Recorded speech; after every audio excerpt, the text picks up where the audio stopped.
Good evening, everyone. Welcome to the May 15th edition of Williamson County School Board. Before we get started, I'd like to remind everybody, please turn off or put your cell phone in silent mode, if you would at this time.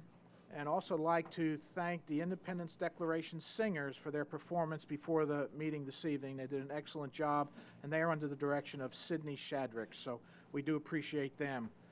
First thing to do, board members, is the call to order. Record your attendance, please.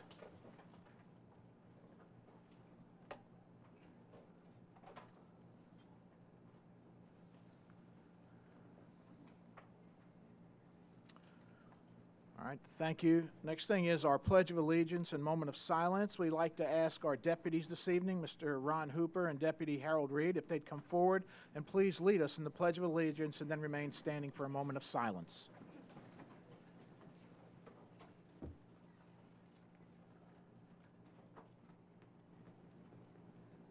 I pledge allegiance to the flag of the United States of America and to the republic for which it stands, one nation, under God, indivisible, with liberty and justice for all.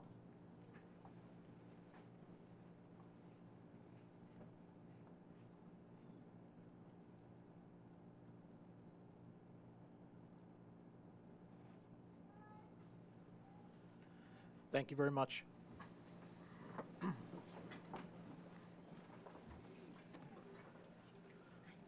The next item is the approval of the agenda. I'd like to change, board members, if you're in agreement with this, new business 7A and 7B to put the rezoning plan ahead of be the first item of new business, if that's okay with the board members to do that.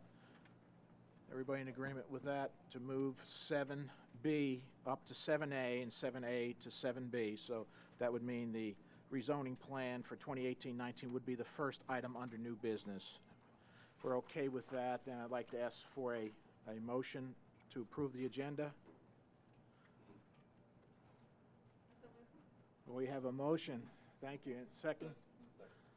Second. If I could call a point of order, I would argue that it's the chairman's privilege to move the items within the agenda. Okay. Thank you. I just want to make sure everybody was okay since we have a crowd here this evening. We want to make sure we could get through that as quickly as we could so they wouldn't have to wait, but thank you. All right, we have a motion and a second to approve the agenda, and voice vote. All in favor signify by saying aye. Opposed? Okay. Move forward. When we approve our agenda, we also approve consent agenda items. We approve the April 17th, 2017 school board meeting minutes. We approve the May 2nd special called school board meeting minutes. We approve board policy on second reading 4.7002 middle school examinations. We approved the recommendation for field trip fee requests. We approved the E-Plan application for budgets for fiscal year 2018 school federal projects to include ESEA, IDEA, preschool, IDEA discretionary grant, Carl Perkins basic grant, CTE, Perkins reserve grant, and superintendent authorizations. We approved the E-Plan application and budget for fiscal year 2017 school year federal project Read to Be Ready summer grant for Fairview and Westwood elementary schools. We approved Fairview High School sign replacement, Ravenwood High School storage shed at the baseball field, Thompson Station area elementary and middle school smoke evacuation system. The next item is items of particular public interest. We have this evening 8 people who have signed up to speak to us. Your time would be 3 minutes each. When your name is called, if you'll please come to the podium and state your address and your subject, and then you'll be given 3 minutes to speak. Our first person is Shirley Bowden.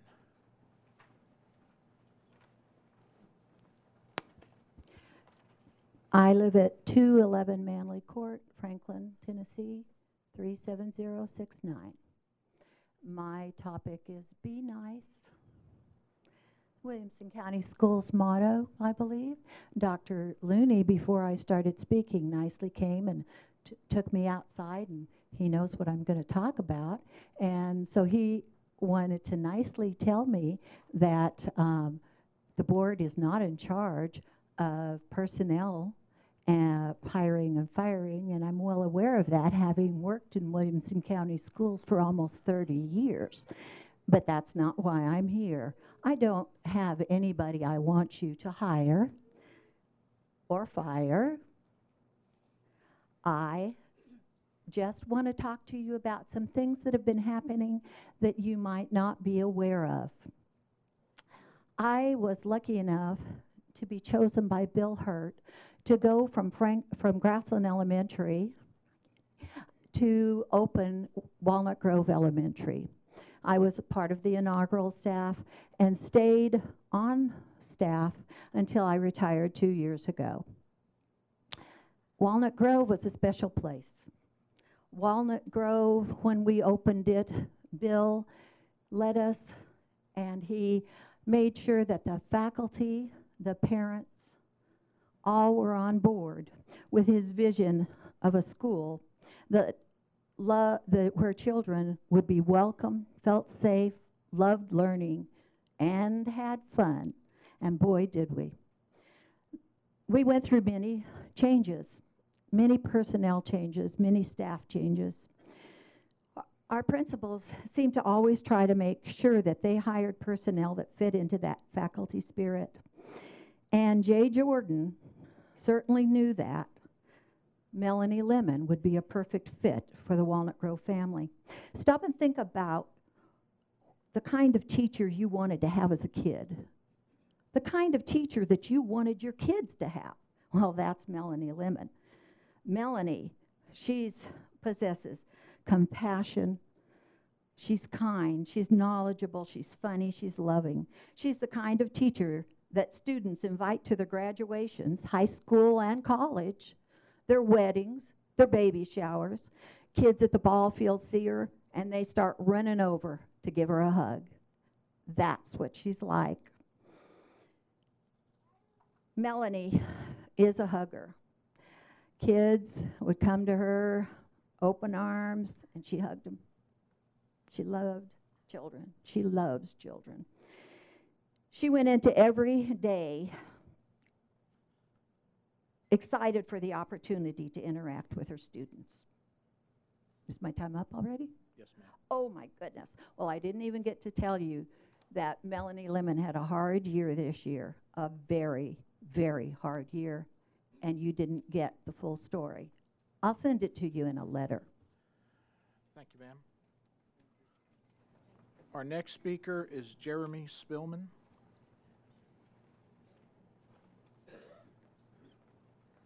Hello, I'm Jeremy Spellman. I live at 612 Bois Arc Lane, Franklin. I'm here as a supportive parent.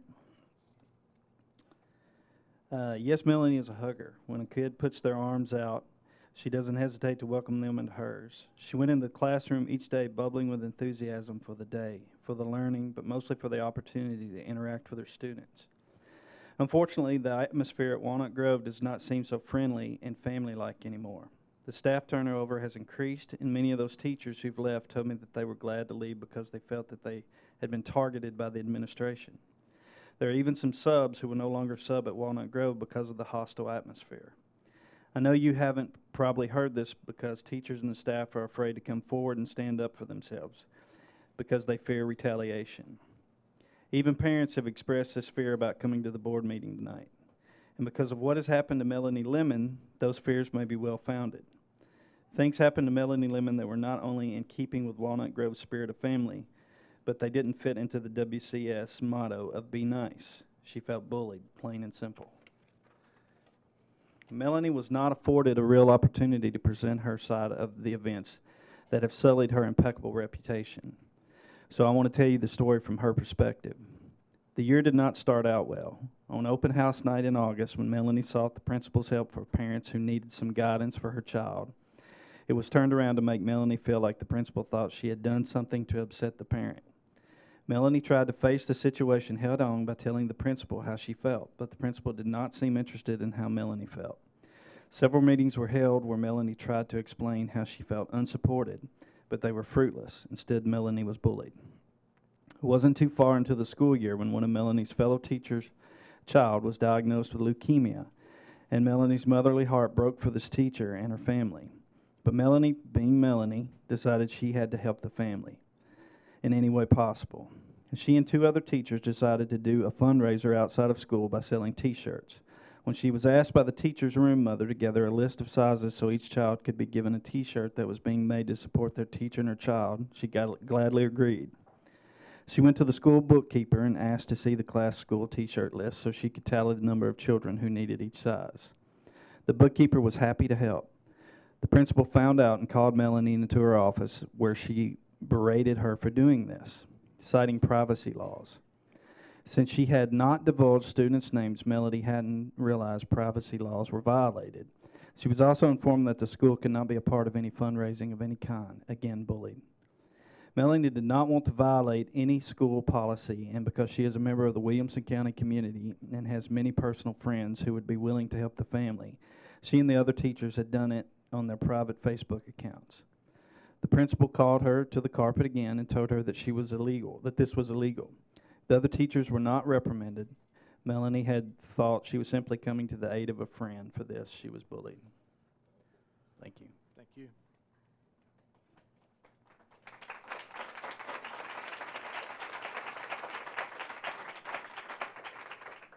Our next speaker is Macy Shelton.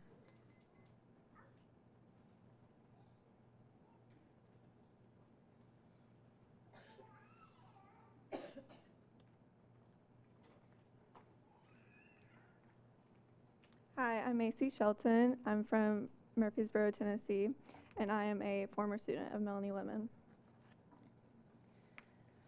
Melanie Lemon was my 3rd grade teacher 13 years ago. She has always been my favorite teacher and has always made me feel loved, encouraged, and safe Ma'am. in her classroom. Ma'am, to speak, you need to be a resident of Williamson County. Okay. Are you currently not a resident of Williamson County? No, sir. Okay, then I'm sorry you won't be able to speak this evening Okay. at the podium. Thank you.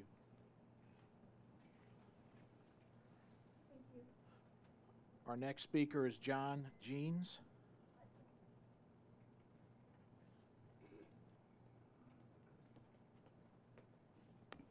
How y'all doing? My name's Josh Jeans. I live at 107 Blossom Court. My son's in the 3rd grade now at Walnut Grove, and he had Miss Lemon last year. And Miss Lemon's I grew up in Cheatham County, and I've never seen a teacher like her. She's kind to all her students. From what other people said, she is a hugger. She's came to numerous of my son's baseball games, basketball games, even after he's not in her class anymore. She lives in our subdivision, and she kind of brought him out of his shell, helped him become more personable with other people. And we have a 2-year-old now, and I always hope that one day that she would also be able to teach our youngest son, because I just feel like, I don't know, I mean, she's just really, really kind. And you have to have that in teachers these days. You can't just be a hard-nosed teacher. You have to be able to care about him, and he would always love to go to school when Miss Lemon was there. I mean, he still loves to go to school, but he always loved getting to go see Miss Lemon. Even after he was in the 3rd grade, he'd still want to go see Miss Lemon. And we'll see her around the neighborhood, and he even had a birthday party in September, and she showed up at the birthday party because he had 6 or 7 little boys that were there that were in her class the year before, and she didn't have to come by, but she came by just to do that, just to say hello, and that made all their days. They all came up and hugged her. Every little boy that was there had Miss Lemon, and even if they didn't have Miss Lemon, they knew who she was, and she knew them. I mean, I've been on the Nashville Fire Department for 9 years, and I've lived here for 8, and this is a great place to live, and it's a great place to go to school, and most people come to live here to go to school for teachers like Miss Lemon, and we don't want to ever take that away from our children, especially taxpaying citizens who have moved here to this county just to go to school. So, I mean, I feel like doing anything to her is a disservice to not only the children, but also the people who would move here one day, because, you've got to have good teachers. I mean, we have the best school district in the state, in some parts of the United States, and we want to keep that. And if you're going to keep good teachers, you're going to be able to keep that, So I just wanted to end on saying that, we really like Miss Lemon, not only as a teacher, but as a person. And being a person is the most important thing when you're teaching. Because, I mean, you have to be able to get along with people, and the kids have to like them and respect them. And I have respect for Miss Lemon, so that's really all I wanted to say. I appreciate y'all's time. Thank you. Thank you.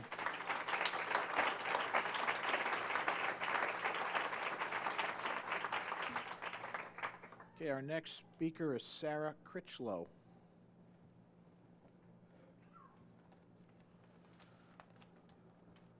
Hello, my name is Sarah Critchlow. I live at 111 Cotton Lane in Franklin, Tennessee. I came here tonight. Well, before I began, we started a petition on Saturday, and in 36 hours we had 1,500 names in support of Miss Lemon.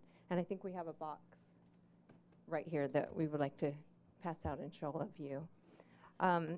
We have lived in Franklin for 20 years. We have had 2 graduate from Franklin High School. Okay, all right. We have had 2 graduate from Franklin High School, one who is currently a junior at Franklin High School. We have an 8th grader at Grassland Middle, and one who is in 5th grade at Walnut Grove Elementary. We also are sickened by what happened to Miss Melanie Lemon, and we hope the school board will see our pleas and correct an injustice that occurred to one of the finest. But that's not why I'm here today. I come before you to represent many of the parents at Franklin High School. For years, we've been coming to these meetings, writing to our commissioners and school board members, holding meetings, and inviting you to come and tour the facilities at Franklin High. Most of you have come and seen the problems we have at Franklin High. Most of you have seen that our problems are real, and you have assured us that you understand our needs. Yet when it comes time to divvy out the money, Franklin High School is always lost in your decisions. We have bathroom facilities that flood every year, and often that have sewer sludge running out while we are holding football games. Our track team is unable to hold a meet at our school because there aren't enough lane for all the runners.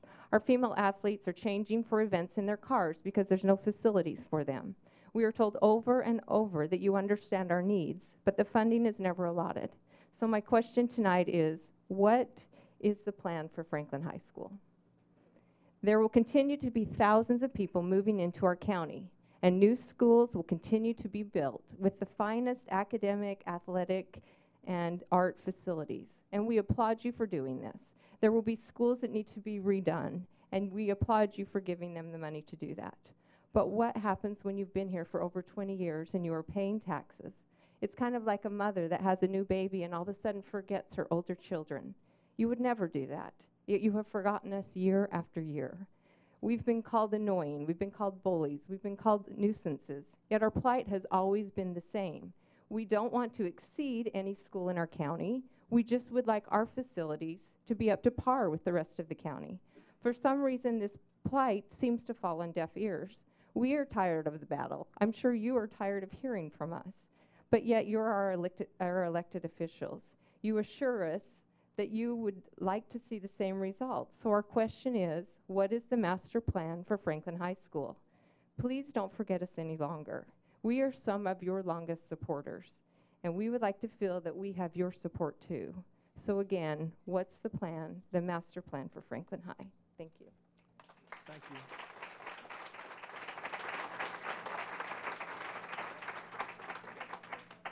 Our next speaker is Jamie Baker.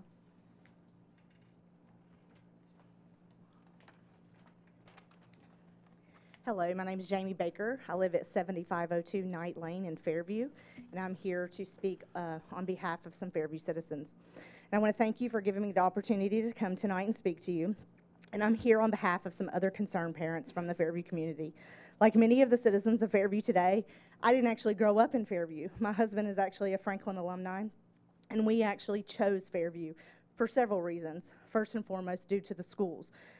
We have 4 young children, 3 represented at each of the schools in Fairview. And we take great pride in being from Fairview and feel that it is a community that has so much to offer families with children. As a concerned parent, I come to express 2 primary things. First and foremost, I find it completely unacceptable that our school board would have even entertained an offer like that from Mr. Rockford was making. We're not in the business of taking bribes or payoffs in an effort to educate our children. This is not a money-making business. This is education. And we should be teaching our children that honesty and integrity are the values that we hold to be most true.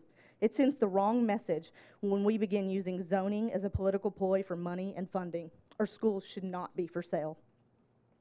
Secondly, Fairview residents would appreciate just a little more respect than allowing our community to be insulted and put down. We are a part of this county. We are taxpayers and parents just the same as the rest, and we would like the respect just the same. We have an amazing community that we are proud of. There's a lot that Fairview has to offer, and it's time that our school board looks at Fairview in the terms of growth for the county, as opposed as the negative stigma that it currently wants to encourage and support. We are the next growing community, and with the support from our school system, we could be a great asset to Williamson County Schools. Our school system is a leading school system. However, you're only as strong as your weakest link. We as parents come to you today asking for support and helping and raise the standards across the county, starting with Fairview. We deserve and are entitled to the same respect as the other schools. We cannot be bribed, arm twisted, or left out of the conversation. We have the capability for great things in Fairview, and it's time that we get the support to make great schools and not be left behind. Thank you.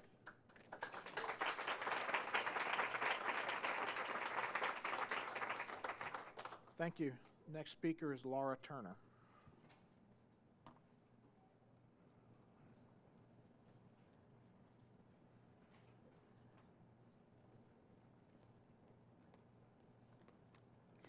Laura Turner, 1108 Dickinson Lane, Franklin.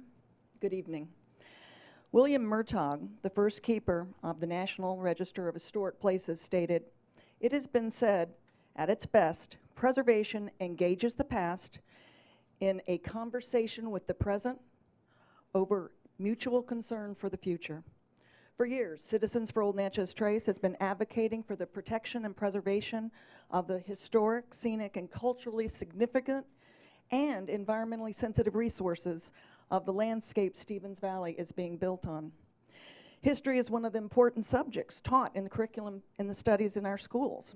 Our county is blessed with a rich inventory of historic treasures. Historic places give us roots. Historic places enhance community pride. Historic places teach and inspire us. Historic places make our communities more attractive. Historic places encourage travel and tourism. And preserving historic places is good for the environment, according to the South Carolina Department of Archives and History. Each year, the Tennessee Preservation Trust receives nominations for its 10 in Tennessee Most Endangered Historic Properties list. The hope is that calling attention to these valuable historic resources will assist in efforts to protect and preserve them. Megadensity, residential growth, has been one of the major threats to historic resources. In 2014, the Old Natchez Trace was named to the 10 in 10 list, and in 2016, the Natchez Trace Historic Rural Landscape was named to this list. Stevens Valley was named as the major threat to this historic rural landscape. It is very true that historic places give us roots, enhance community pride, and inspire us. Many of us here this evening are dedicated to our community's preservation and to do what we must to push back against the megadensity of Stevens Valley, which will cause irreparable harm to our historic scenic community. While school zoning is always an emotional issue, there are mitigating circumstances involved in zoning Stevens Valley, not even here yet students. School officials are charged with educating our students. I would hope they would also understand and support the preservation of a particularly unique and diverse history of this area that will be irreparably harmed by this huge subdivision. Mr. Rochford stated that his motives are pure. I submit he left out a word. His motives are for pure profit, and in pursuits of his profit, he will be destroying history. His megadensity calls for a turn lane to be cut into the Old Natchez Trace from Sneed Road. The Old Natchez Trace was built in 1801 by order of President Thomas Jefferson and has been operational ever since. We are accustomed to the Harpeth River flooding at times, but drowning and never-ending traffic will be the death knell for the Trace. Sneed Road stone walls are also in jeopardy. I submit the history of our community's landscape should be a mitigating factor in the zoning decision for Stevens Valley. Thank you.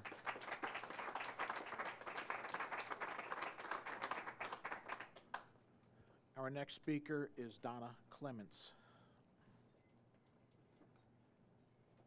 My name is Donna Clements. I live at 504 Sandcastle Road in Franklin, and I was really moved by Macy's story, as I used to be a teacher myself, so I wanted to finish it for her because I feel it's important. She says, "I still remember one day I had forgotten my lunch money, and Mrs. Lemon paid for my lunch out of her own pocket. It would not let me repay her. That is what sets Melanie Lemon apart. She genuinely loves her students and takes time to get to know them in a personal level. I'm now a college student studying elementary ed and have kept in touch with Miss Lemon. We have frequently We have frequent talks, and she is always willing to help with anything. As a matter of fact, I chose Miss Lemon.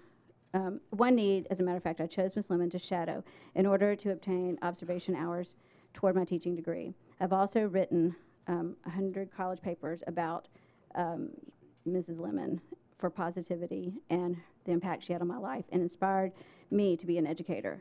I was in her classroom for an entire day this past March and saw nothing but absolute love and passion for her students, impeccable education. I even wrote 3 praises of notes to use in my future classroom. She also had multiple former students come to her classroom just to get hugs. I hope to be half the teacher and woman Melanie Lemon is. And I just also wanted to add, thank you for that, Macy. It's good to hear.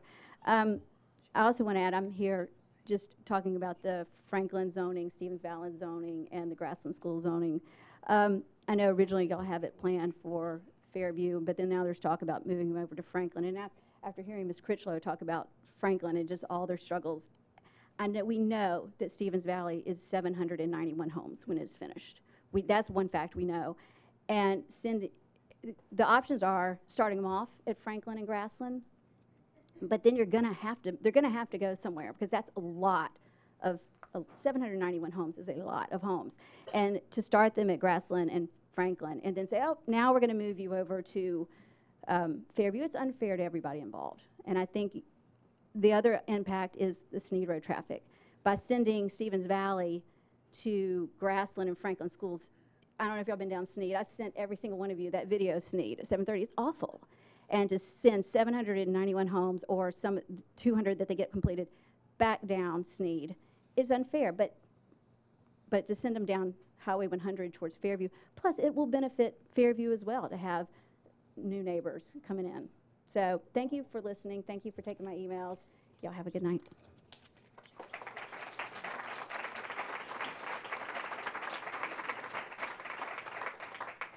Thank you. In our board policy, it says that people have the priority for Williamson County residents, and if we have time, it's up to the board chair's option to allow non-residents.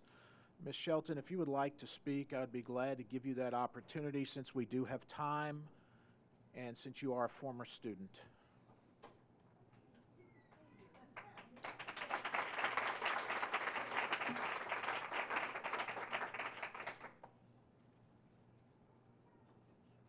Is she here?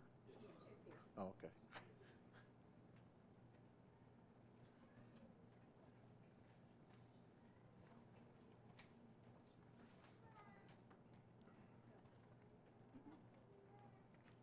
Thank you for giving me the opportunity to speak. Melanie Lemon is a strong woman, but she was finally broken, fully, completely. Imagine how you would feel after a year of being chastised, reprimanded, accused falsely, and even bullied. On May the 10th, she submitted her letter of resignation to take effect at the end of the school day on May 24th. But the harassment did not end. She was informed on Thursday, May 11th, that the next day would be her last day in her classroom with her beloved students. For the next 2 weeks of school, she would be reporting to different high schools and middle schools to be a sub. Her students were told that she was retiring. Parents have told us that their child came home crying, thinking that he or she had done something to make Miss Lemon leave. And since the parents were never given any information, the parents were clueless what to say. The staff was told that she had resigned from Walnut Grove effective May the 12th, which she had not. No one should ever be subjected to the hostile work environment that Melanie Lemon and others have been subjected to. And Melanie Lemon certainly deserved better than this. A dedicated teacher should not be driven out and have no recourse. I beg you to find a way to restore the good name of Melanie Lemon. The petition that we have given you has well over 1,500 signatures of people who agree with me and support and love Ms. Lemon and want this board to do the right thing. Be nice. Thank you.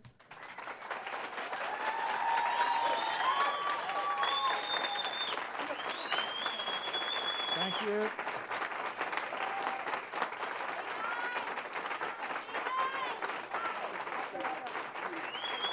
Thank you all very much. If you will put those petitions right here, we'll distribute them after the meeting.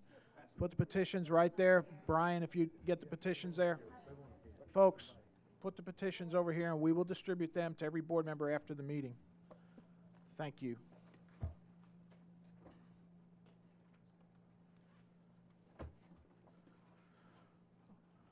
All right, as we continue, thank you. That ends our speakers for this evening. The next item up is communications to the board, the superintendent's report. Dr. Looney. Thank you, Mr. Chairman. We have several items to go over, but before we do that, I'd like for the staff attorney to make a comment based on the public comments tonight about an employee. Thank you, Dr. Looney. Chairman, board members, wanted you to be aware that Mrs. Lemon was represented by an attorney who negotiated an agreement with Williamson County Schools. Williamson County Schools has accepted her resignation. Thank you. Dr. Looney, your report. Thank you, Mr. Chairman, board members. I'd like for Denise Goodwin to please go to the podium, please.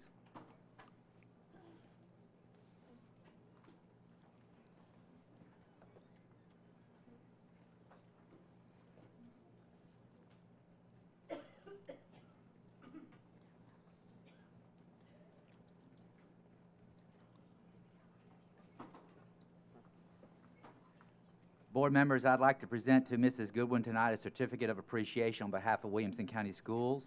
Mrs. Goodwin has completed 25 years of service for Williamson County Schools. Thank you. Goodwin.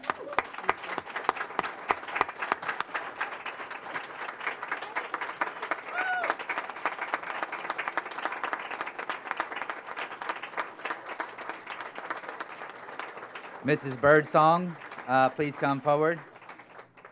You have some students to recognize tonight, is that correct? Yes, sir. But before you begin, I'd like to recognize you for 20 years of valuable and dedicated service for Williamson County Schools.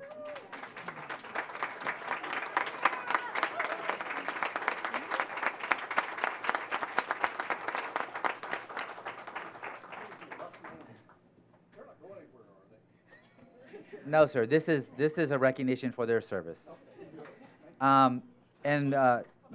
Board members, before you get to the budget process, go ahead, Ms. Hammerson. You know, we have another little celebration going on here too while everybody's being celebrated. Did you know that Rebecca Hagan has a birthday? Yes, ma'am, but you're stealing my thunder. At this time, I'd like to recognize Leslie Holman for having 20 years of service. Leslie, if you'll come forward.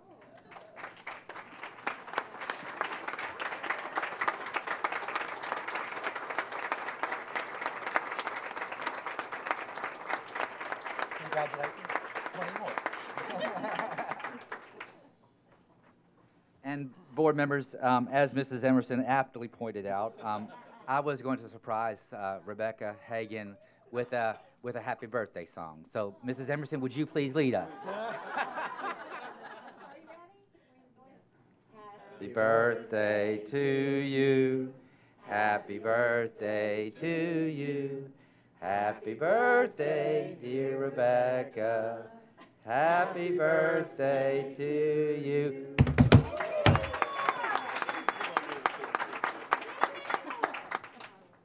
Rebecca, would you like me to turn the mic on and make a speech?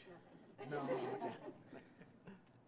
Mrs. Birdsong, would you please come forward? We have some very capable student and staff members to be recognized tonight, in addition to the wonderful ones that already have been. Yes, sir. It is just an evening of celebration, and the party will continue with our student and staff spotlights. We are going to start with the Brentwood High School yearbook staff. They won first place in a national competition. This is the Varsity Sports National Competition for most school-spirited yearbook. And their yearbook sponsor is Catherine Ermy. This is Preston Johnston, and he is from Ravenwood, and he is the Tournament of Champions Public Forum top speaker in the Silver Division. His coaches are Elise Dirks-Jacks and Brian Kaufman. In the Tennessee High School Speech and Drama League competition, we had several winners. Our first one is from Brentwood High School, Zaina Amal. Her coach is Harriet Medlin. Next, from Ravenwood High School, Kaylin Fons, and Kaylin won in set design. I should say that Zaina won in TV broadcasting. This is Maddie Thompson, also from Ravenwood. She won in prose. And These are your co-state champions, all from Ravenwood. Caitlin and Goodbread and Matthew Goodbread and Yassine Sharar, they won in public forum debate. Co-state champions, their coaches, Elise Dirks-Jacks and Brian Kaufman. Next, we have the Tennessee High School Speech and Drama League state champion, Senate Outstanding Speaker from Summit High School, Austin Cushy, his teacher coach, Jackie Zagelski. These students won first place in the Tennessee Be in the Zone, Turn Off Your Phone Bits PSA contest. They are students of Ronnie Adcock from Brentwood High School, Ryan Tyler, Bethany Faust, Grant Purdue, Matthew Willoughby, and Jack Burke. We had several student winners in the National Academy of Television Arts and Sciences competition, and this is put on by the folks who produce the Emmy Awards, and we like to call them the Student Emmys, but you can't really do that. They are just called the Student Awards. But winning first place in the category of newscast, Brentwood High School, and their teacher is Ronnie Adcock. Brentwood also won in public service announcement, Ryan Tyler, J.J. Blanton, Katie Hart, and Morgan Yoder. From Franklin High School, and this is the category of fiction, Jacob Ferguson, Brian Sams, Porter Edwards, Dante Cameron, Ryan Koch, Brandon Kelly, Jack Durham, and Cole Winston. Their teacher is Carrie Thompson, and I want you to notice this. This is a record for us, folks. Jacob Ferguson, who won in the last category, won in Arts, Entertainment, Cultural Affairs. He won as the director. He won as the photographer. And he won in writing. 5 for Jacob. All of these students will go on to the national competition, and if you remember, we had 2 national winners last year. I think Jacob has a bright future ahead of him. Again, his teacher, Carrie Thompson, they just did great work. Also from Ravenwood High School, this is William Putty, and William won in animation, graphics, special effects. His teacher, Shane Shoemake. Summit High School also brought home a crystal statue in nonfiction. This is Morgan Hamer, and his teacher is Patrick Nichols. Tennessee FFA Association, 2 students who earned state degrees from Fairview High School, Harley Orr and Cassidy Berry. Their teacher is David Harper. We have a middle school group to honor tonight. This is from Tennessee History Day, and they won the junior group exhibit from Spring Station Middle School, Colin Anderson, Allison Drop, Becca Lilly, and Ella Tubbs. Christopher Herod is their teacher. And Ravenwood High School students also won in the senior group website. And their teacher is Andrew Elrod. From Independence High School, the winner of the Rotary District 6760 four-way test stage speech contest, Steele Shobrel from Independence, Giselle Stanbridge is his teacher. And we do have one staff spotlight tonight from Centennial High School. This is Cassie Bates, and Cassie was named the Mullane Geography Teacher of the Year. Congratulations to all of our students and our staff member. Thank you, Mrs. Birdsong. Board members, as you might recall, the board has agreed to allow us to begin a science review of open source materials, and we have been recruiting the best and brightest teachers amongst our team for the work in the year ahead. And I'd like for Mrs. Lorette Carl to come up and introduce our fantastic 10 that are going to be doing this work for the next 12 months. Thank you, Dr. Looney.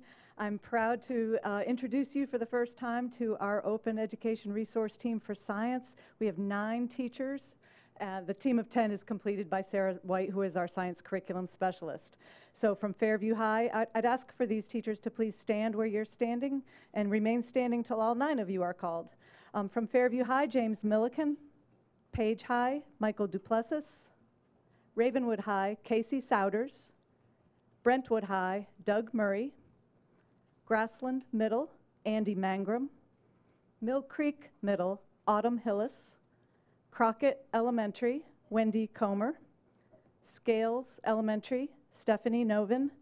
And Edmondson Elementary, Jeffrey Cicero. Congratulations. Thank you. Ms. Birdsong, I hope you're going to take a picture of that group wherever you are. So, ladies and gentlemen, before you leave, if you'll see Mrs. Birdsong out in the foyer, she'll get your picture made as a group. And then finally, I want to recognize all the administrators and assistant principals and assistant principals in the audience, including Kate Donnelly. Thank everybody. Please stand and be recognized.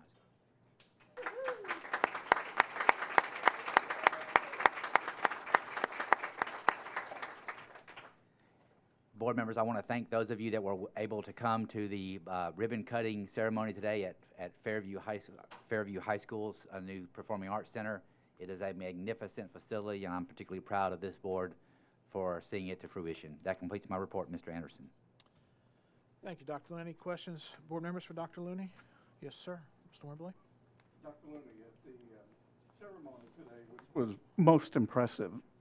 And there were many things impressive about it, but to me, the coolest part was when some of the students walked in and were going, wow. And that really was a rewarding thing. But also, particularly considering some of the comments from the public tonight, would you mind giving us kind of a repeat of the little speech you gave to the students today? I know I'm putting you on the spot. But no, sir, I don't mind running my mouth at all. For those of you that weren't present, the Performing Arts Center is a magnificent, beautiful building, and we charged the student body there with taking care of the facility just as if it was their home, and they gave us the assurance that they certainly would.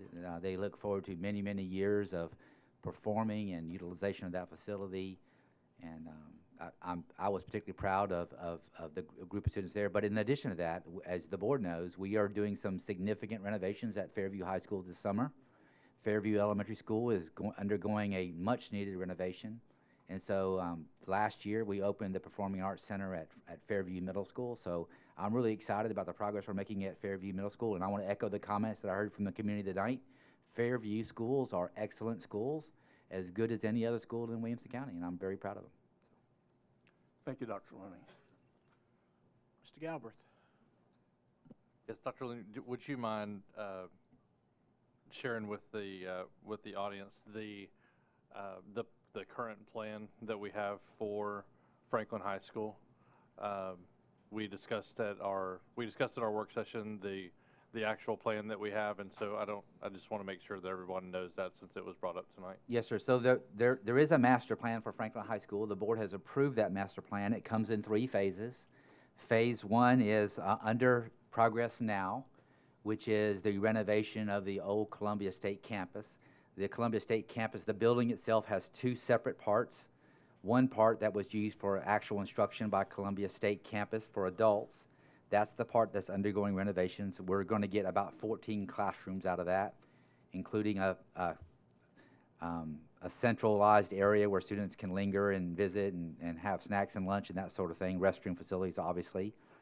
The second half of the building is High Bay, which is kind of an industrial space. That's part of Phase 2. And then Phase 3 would be completion of an athletic field house. So all of those phases combined would really add to the existing infrastructure so that we could support 2,200 students in totality there. As the board and most of our community members know, we have gone to the county commission for funding of Phase 1. Our original request of $10 million was reduced to 1.5, and that is allowing us to do the interior renovations of the existing Columbia State on half of the Columbia State campus. We also had in Phase 1 a new access road, a new track for 8 lanes. Creating the track for 8 lanes would require that we move the visitor side stadium bleachers, and so that would be included in obviously resurfacing the football field. Those items are at this time on hold until the board reconvenes, I think in June, to consider another resolution to send to the county commission The county commission has, at this point in time, approved $1.5 million of our $10 million request. But the plan, as of, I don't know if the executive committee has talked about this, but will that be on our, your intent is that, or is for that to be on the June agenda to speak with? Yes, sir. Mr. Wimberly has requested that that come on, and Dr. Burgo, so I believe it will be on the June agenda. Thank you. Any other questions for Dr. Looney? Okay, then the next item is the board chairman's report. At your place this evening was a list of activities that are going on in our elementary, middle, and high schools. Just wanted to remind everybody there are so many things happening at the end of the school, plus then the graduations for the high schools coming up, and that list has also been distributed to you. Just wanted you to be aware of all the extra activities going on in our schools and wonderful evenings of entertainment if you've got nothing else to do in your lives. So get out and check out the schools. That's the only thing I had. Any questions? Yes, Ms. McGraw. Go ahead. I don't know if I'm on. Thank you, Mr. Chairman. I have a question on this. Would you recommend that we notify principals if we're planning to attend any of these? Last year, I think I caught a few by Yes, ma'am. A surprise. courtesy email or call would be great. It's not Okay. required, but Okay. obviously when a board member enters campus, they're intrigued. Okay, thank you. Any other questions? All right, we don't have any unfinished business. The first item on new business, as we changed our agenda, is for the 2018-2019 rezoning plan. Dr. Looney.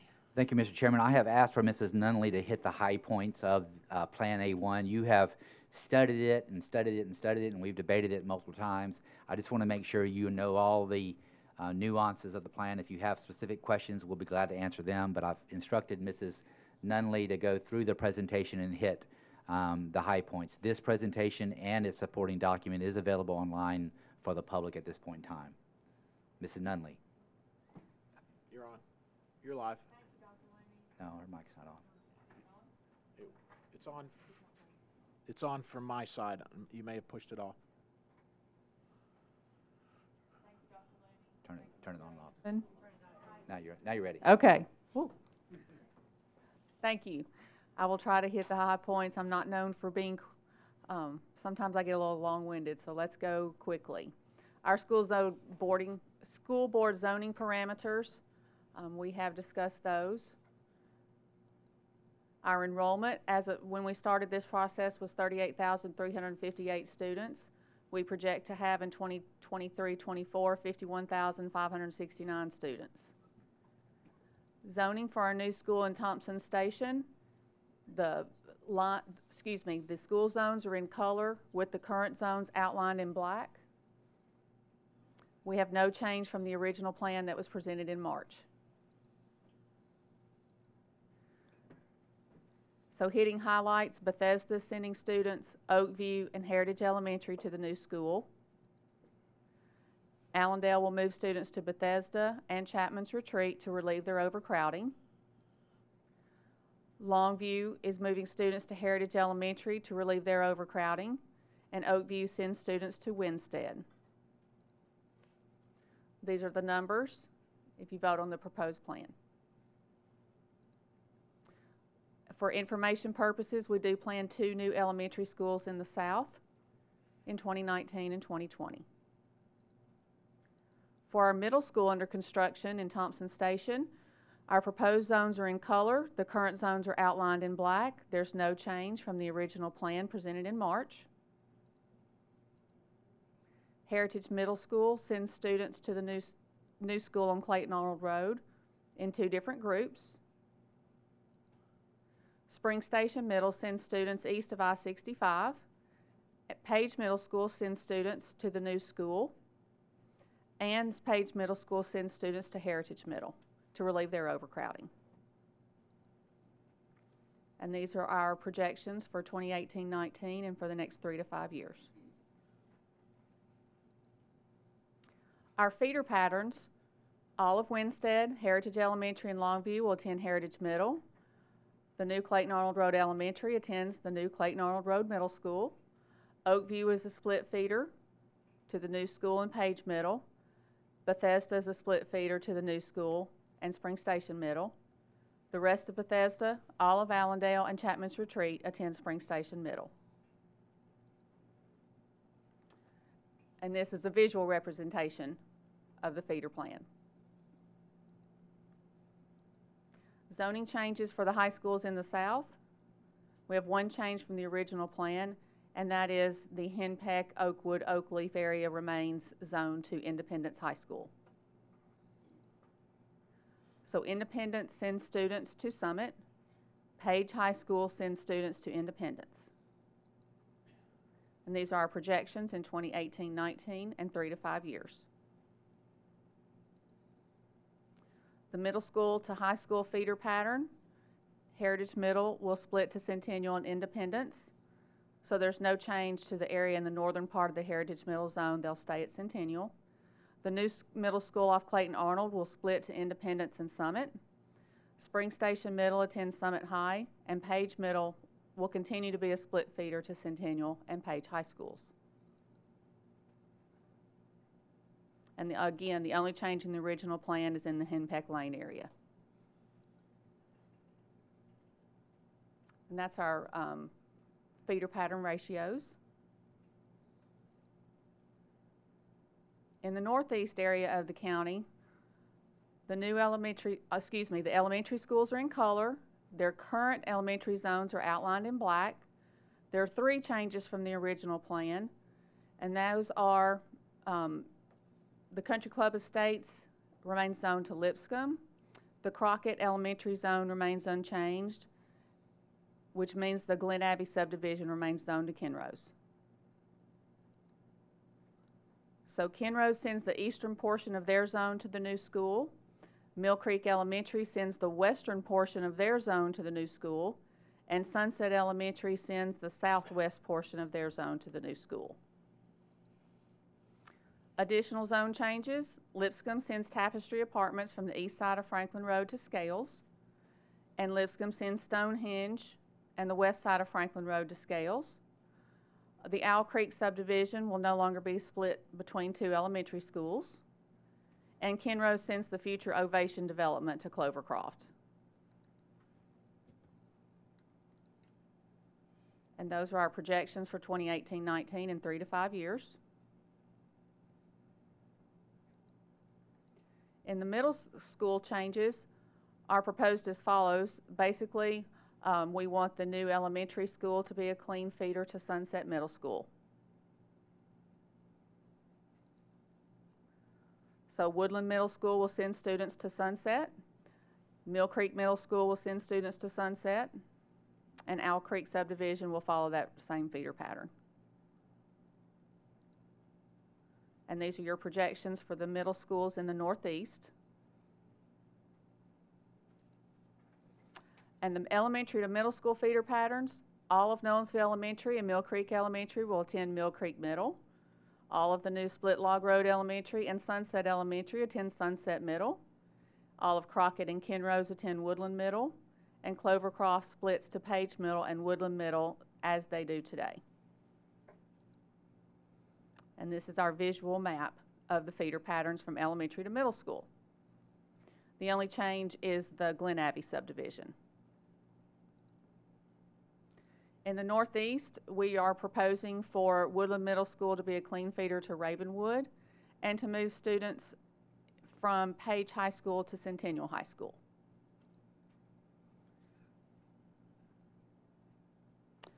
Centennial High is going to send that geographic area north of McEwen, and then Page High sends Garden Club, Haddon Hall, and McKay's Mill to Centennial. And these are our projections for the northeast area high schools. The middle school to high school feeder pattern: Page Middle splits to Centennial and Page. Sunset Middle splits to Nolensville and Ravenwood along the current line, and all of Woodland Middle will attend Ravenwood High School. These are our ratios and our visual. The Stevens Valley development in Plan B was proposed to go to Fairview High School and its feeder schools, along with west of Natchez Trace Bridge. Plan A1, we recommend no change from their current school zones. These are the numbers. Grassland Elementary has plenty of room for development, as does Grassland Middle School and Franklin High School with the enlarged capacity. So Allison, if you don't mind, let me just interject because there was some comments made tonight publicly, and I've talked to several board members. Can you go back to the, Tim or whoever's handling that, can you go back to Plan B1? Right there, thank you. So board members, you'll remember that Plan B1 came about as a result of us having some skepticism about whether the county commission was going to fund Plan A, or at least the construction for Page Middle, Page High, Brentwood Middle, Brentwood High. And so we developed a plan, not at your direction, just because we thought it was the right thing to do. So we thought that the right thing to do would be to take the western flank of the Franklin zone and send them to Fairview, because 1, Fairview has quality schools, and 2, Fairview has capacity. That would enable us to move students out of the Brentwood zone, which is the I don't know if you can get a pointer up there or not, but that is the area that's yellow, where the yellow and green meet, to the right-hand side of the black line. That's the area that would leave Brentwood and go to Franklin High School. Leave Brentwood and go to Franklin High School. Grassland Elementary, Grassland Middle, Franklin High. What happened in the interim is I had some communication with both the developer that's been discussed tonight and the city of Brentwood. And the city of Brentwood pledged, if you approve Plan A1, which is what's being proposed tonight, that they would contribute $2.4 million for Plan A1 and some additional stipulations, such as using the field when we're not using them, using the tennis courts at Ravenwood High School, giving them some easements, and for them acquiring and cleaning up the properties around the Woodland baseball field.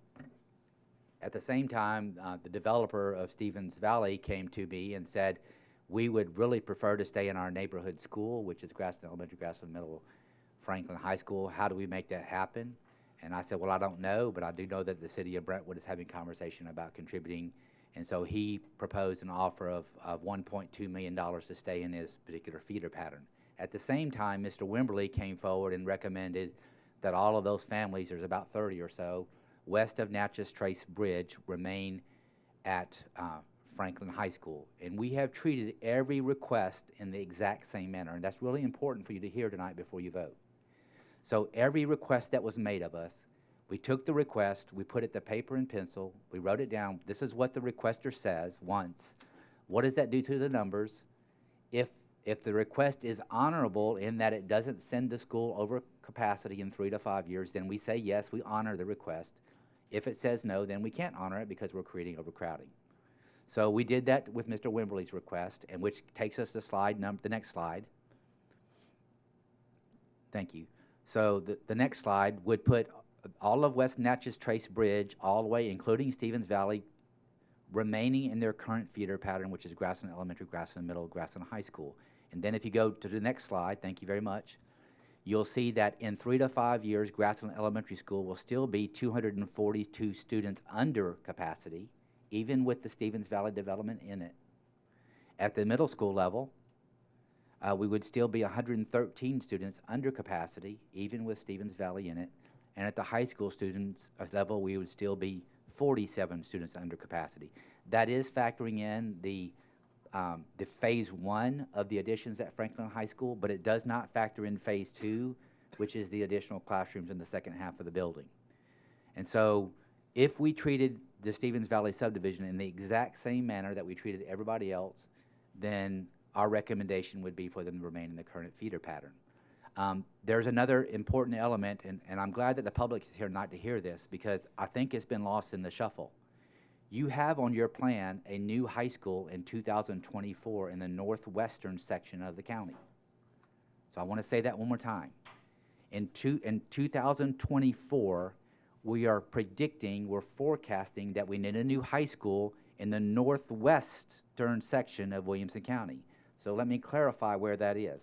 That's north of Highway 96, all the way up to the northern edge of Williamson County. So somewhere in that general geographic area, we're going to need to build a high school in the next 7 years.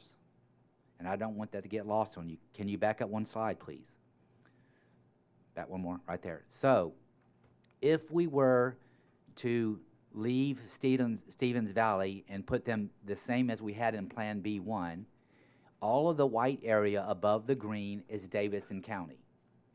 The pink is the Fairview zone, the green is the Franklin zone. So in essence, if you did that, you would create an island, a non-contiguous island for a zoning pattern. We don't have that anywhere else in the district except for where the Franklin Special School District line is, and you can see that area right there, that little small area where those students go to Franklin High School. We have no other place in the county where we have non-contiguous zoning. So the students from Stevens Valley would either go to Davidson County down Highway 100 or go through the Franklin zone to get to Fairview High School. More importantly, you'll see that the Stevens Valley subdivision has a little bit of a bend in the middle. What that means is there are current residents right in that bend that go to Franklin High School, Grassland Elementary and Grassland Middle School. So if you were to separate just the Stevens Valley subdivision, you're creating two different bus patterns in the same geographic area. Allison, or whoever that is, go to the next slide. I'm sorry, two more after that. Right there, so stop. So we looked, as a result of some of the communication that you sent, I started looking throughout the rest of the district to see if we had similarly situated new developments that we have treated in the manner that we're recommending that you would treat Stevens Valley. So this happens to be, Allison, what is the name of that subdivision? Lookaway Farms. Lookaway Farms. Lookaway Farms is a development that's just getting started. There are no current residents there. If you remember the first plan where you see the brown, the new elementary school, that was going to go catty-cornered south. It was going to include all of the right-hand side of the pink area of Clovercroft Elementary School. So those residents asked to remain at Clovercroft. We looked at the request and decided in 3 to 5 years the school would not be overcrowded. We could honor their request. We treated that new development the exact same way. And so my argument to you is this, or my proposition to you is this, is that whatever we do for one developer, we should do for all developers. We should treat them all the same. But that's your prerogative. We'll adjust the way you want to adjust. I'm just trying to give you the data and the background of why we're making the recommendation that we are. So once again, I'm recommending that Stevens Valley go to Grassland Elementary, Grassland Middle, Franklin High School, which is their current feeder pattern, which is consistent with what we've done with all of the other developments. I recognize that the proposed contract for the $1.2 million has heightened emotions and kind of clouded the issues, but that has nothing to do with this particular zoning. What this does have to do with is he wanted to extend his zoning to Franklin High School for a longer period of time, and I heard loud and clearly from you that that was not on the table. So those members of the public that thought the board was interested in doing that, that's just simply not true. You very quickly said no thank you. Allison, is there another slide? Next slide. Okay. Yes, so sir. Thank you. So you can pick back up. I apologize. No, that's okay. All right. The total number of students rezoned in this current plan is 2,914, which is 7.6% of our student population. Our school board grandfathering policy and sibling provision, rising 5th, rising 8th, and rising 11th and 12th graders may request to be grandfathered. When a student is attending an out-of-zone school, that student and his siblings may attend through the highest grade level. The sibling has to be at the school, not at a shared campus. They have to be in the same building. Open zone schools are presented to the school board by the superintendent each year. All other schools are closed for enrollment to any student not residing in that school zone.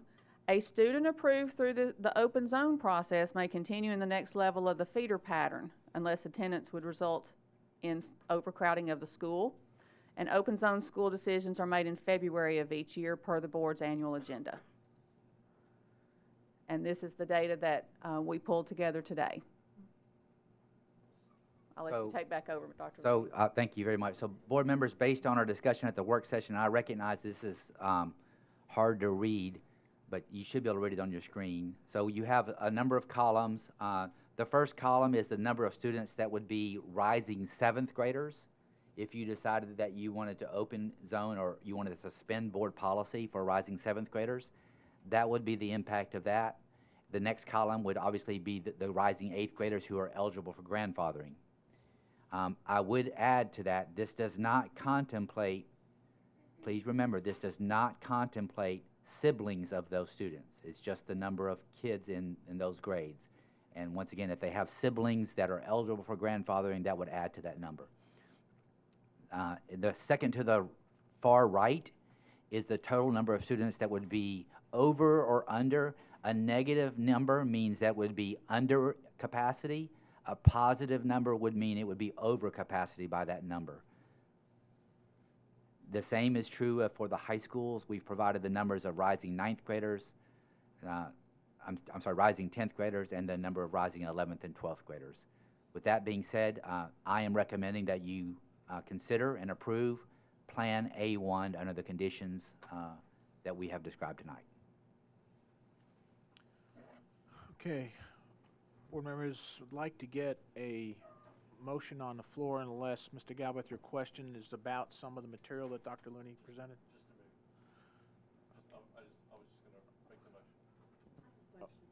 Okay, hold on a second. Jay, you have a question about the presentation? Yes, okay. All right, go ahead, Ms. Garrett. I want to be very deliberate because we've had so much discussion between the work session and tonight. And I feel like we need to be very clear with the public. So, Dr. Looney, would you please confirm that Stevens Valley in Plan A, A1, was zoned to Grassland and Franklin? So there were two different versions of A1. The Stevens Valley was zoned to Franklin in A and A1. In a second version, it was zoned to Fairview, and in B1, and then in B1, it was zoned to Fairview. So in A and A1. Once again, there are two versions of A1. There were different iterations of the plan, and it was one of each. Okay, thank you. Okay. If Stevens Valley is zoned to Fairview, does that mean that in that particular area that you'll have buses going to both Grassland and Franklin feeder and the Fairview? It means that. In addition, it would mean that when 2024 comes and we open a new high school in that general area, we would then again rezone them out to the new school. Okay. And then my final question, and I think we might have to have some input from Allison here. We're talking about, there's been a lot of mention of 791 homes, but do we know how many homes will be built in Stevens Valley over the next 3 to 5 years, which is kind of the period that we're all thinking about before the next rezone? Yes, ma'am, I can answer that question. Okay. When the developer submitted his plans, the build-out schedule is 50 homes a year. Okay. I will be honest with you, I think that's conservative. I think that if the economy continues to do well, they likely will build more homes than that. I don't think it's a substantial amount of more homes, but I think they'll build ahead of their schedule. Based on that, based on Allison's projections, that's 7 high schools a year, 7 middle school students a year, and 14 elementary school students a year. So 7, 7, 14 per year. As you know, I've probably had a dozen conversations with a developer in the last 2 or 3 weeks, and he indicates that while his first home was to be open by January of this next year, he thinks realistically that he'll be 6 months behind that, so next fall sometime. But once again, I'm not banking on what the developer says. His plan was for January of 2018 to have his first homes on the market. But even if that's true, then for the 18-19 year, you're talking about adding 7 high school students. The projections that we have in the Franklin zone for 3 to 5 years contemplate Stevens Valley in those numbers. So we would still remain under capacity at all 3 levels. Okay. And one more thing that brings up to me. Occasionally, this board does spot rezonings. We don't like to, but we do them on occasion. So this area, just like any other area, if there was unanticipated growth, would there be the opportunity to do a spot rezoning? Yes, ma'am, of course. We try to stay, well, first of all, let me back up and say this. I feel really confident that this is a good 3 to 5 year plan and won't necessitate spot rezoning, with this exception. We have a new school coming in 19 and in 20, and they're both elementary schools, both in the southern hemisphere of the county. So that's going to necessitate some quote-unquote spot rezoning. As it relates to this particular area, I feel very confident that it will last 3 to 5 years. In addition, it does not contemplate the additional capacity that's going to be created at Franklin High School specifically in Phase 2 of the project, which would be presumably another 14 classrooms or 350 more students added to our capacity there. So I feel very confident. More importantly, what I'd like for you to consider is we've been very strict in how we've approached each of these requests. Does it create overcrowding or not? And so that has been the line in the sand that I've used. And so I would encourage you to use the same. Thank you. Okay, if we could, let's get a motion on the floor. We have a motion from Mr. Galbraith, and we'd like to second the motion. Second from Mr. Wimberly. Okay, Mr. Galbraith, did you want to speak? Yes, I would, first I would like to propose an amendment to the motion that you all have in front of you, but if you don't mind me to read that. There is one typo, and I'll get to that at the appropriate time. Whereas the Williamson County Board of Education approves open zoning parameters for the 18-19 school year in February 2018 based upon the annual board agenda, and whereas there are rising 6th and 9th graders for the 17-18 school year who are currently zoned to Woodland Middle, Mill Creek Middle, and Page High, who are being rezoned as a part of Plan A1 to Sunset Middle, Centennial High, and Independence for the 18-19 school year. Whereas Woodland Middle, Mill Creek Middle, and Page High all have capacity to allow these students who will be rising 7th and 10th graders for the 2018-19 school year to remain in their schools as open zone for the 18-19 school year. The Williamson County Board of Education hereby approves as an open zoning parameter for the 2018-2019 school year that the students who attend Woodland Middle, Mill Creek Middle, and Page High as 6th, and if you will add, and 9th graders, to finish the 17-18 school, to finish the 17-18 school year, and who would be rezoned as a part of Plan A1 to Sunset Middle, Centennial, or Independence, be allowed to apply for and be granted an open zoning request to stay at their current school for the 18-19 school year, concurrent with the open zoning time frame as approved by the Williamson County Board of Education, currently in February 2018, based upon the board's annual agenda. Discussion? Okay, we need a second on that. We have a second from Ms. McGraw. Okay, Jay, did you want to discuss? Sure. Yeah, just real quickly, we've talked about this a lot. I hope everybody's clear at what we're asking to do. This is not a change in policy. It's simply approving a parameter 7 months in advance of when we're required to, which is for the February meeting. And it's just an open zoning parameter as dictated. It's no different than the open zoning parameter for the current year that we approved in May. The only difference is that one was done outside of the time frame as well. It was just after the February time frame. And so I'm simply asking that these rising 6th graders and 9th graders know and be assured of the fact that when they go to their school, they don't have to wait until February to see if it's on the open zone list. That's completely the point. And all these schools, the middle schools have more than enough capacity. Mill Creek is only 6 students based on the numbers that Ms. Nunley shared, and Woodland is 44 potential students, and there's capacity for 157. Page High School, the numbers get down. If every single one of these students chose to stay, Page would get down to having only a capacity from a 230 capacity to only 8. But Ms. Nunley would tell you there's already some students who have chosen to do, there's going to be some that are going to go the other way too and go ahead and open zone to Centennial, and I don't think Independence qualifies, but that, I'd love to hear your discussion, but I'm pleased for all the emails that you've gotten from the parents, particularly from my area, from Woodland, who are saying, please just let us stay. I ask that you do that. Mr. Wimberly? Dr. Looney, what's the staff recommendation on this amendment and why? Well, I would tell you this, the legal staff and I have talked about that. We believe we believe it would require a suspension of policy because the policy expressly states who can be grandfathered, and that's rising 8th graders, rising 11th and 12th graders. And so I do think that Mr. Galbraith's approach is plausible, but our analysis is it would be a suspension of policy, or it would have the effect of suspending policy.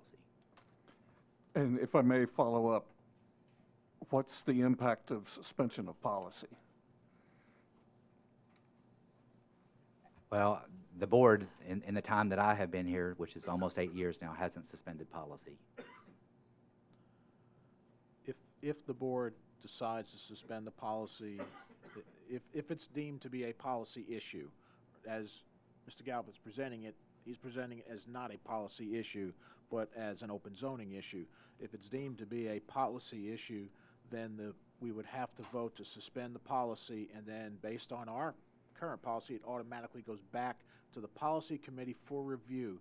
I mean, the thought is if we suspend it, then we need to have a reason as to why. We need to look at it. Is there something we need to change in the policy?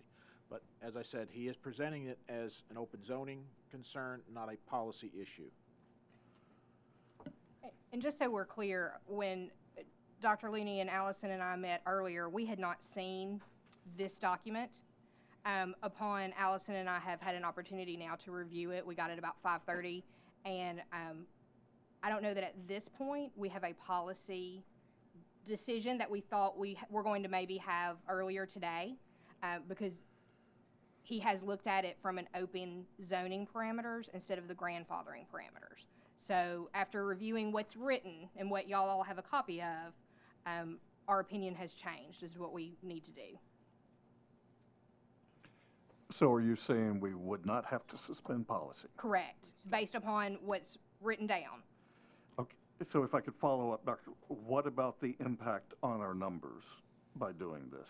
Well, I think Mr. Galbraith had an accurate statement, and that is the schools could handle the capacity. So if you're not, well, the bottom line is I'm not recommending it, but it's your authority to exercise that and vote on that. I just, you know, we do open zoning in February, and I just think that we're not adhering to the pattern on which we would do business. But clearly he's correct. The numbers would capacity would allow for those students to stay if that's what the board wanted to do. Thank you. Okay. Mr. Hall?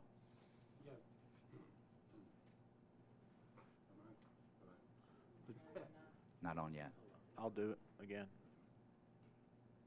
Try it. Hold on. Do it again. Now try it. I am on. One question I would have is this a comprehensive list of schools that could accommodate this capacity? Because if I look at the list, I have concerns about equity, and I know it would be a policy and a principle that would be applied across the whole district, but there are many people who don't feel that that's equitable treatment, and it only exacerbates some of the issues that we've discussed about not having a middle school in the proximity that many affected families would like to be able to take advantage of. I would love to give assurance to families tonight that you could be open zoned here. You can start getting to know the teachers and the teams and activities at the other schools. It would be great to give that assurance, but more so, I really don't want to have any unintended consequences from this either, and that concerns me. I know we talked at the work session, maybe there's an opportunity to have a special called meeting or additional discussion about this. We just received the numbers on this, so I don't think I'm in a position to say that this would be a good idea. I like the idea of providing flexibility and assurance to families, but I want to make sure that we do it in a way that is comprehensive and as equitable as possible. Not to say that this isn't necessarily doing that, but I want to make sure that possibility is realized. Okay, thank you. Mr. Cash? Thank you, Mr. Chair. I'm kind of going along with Casey on this.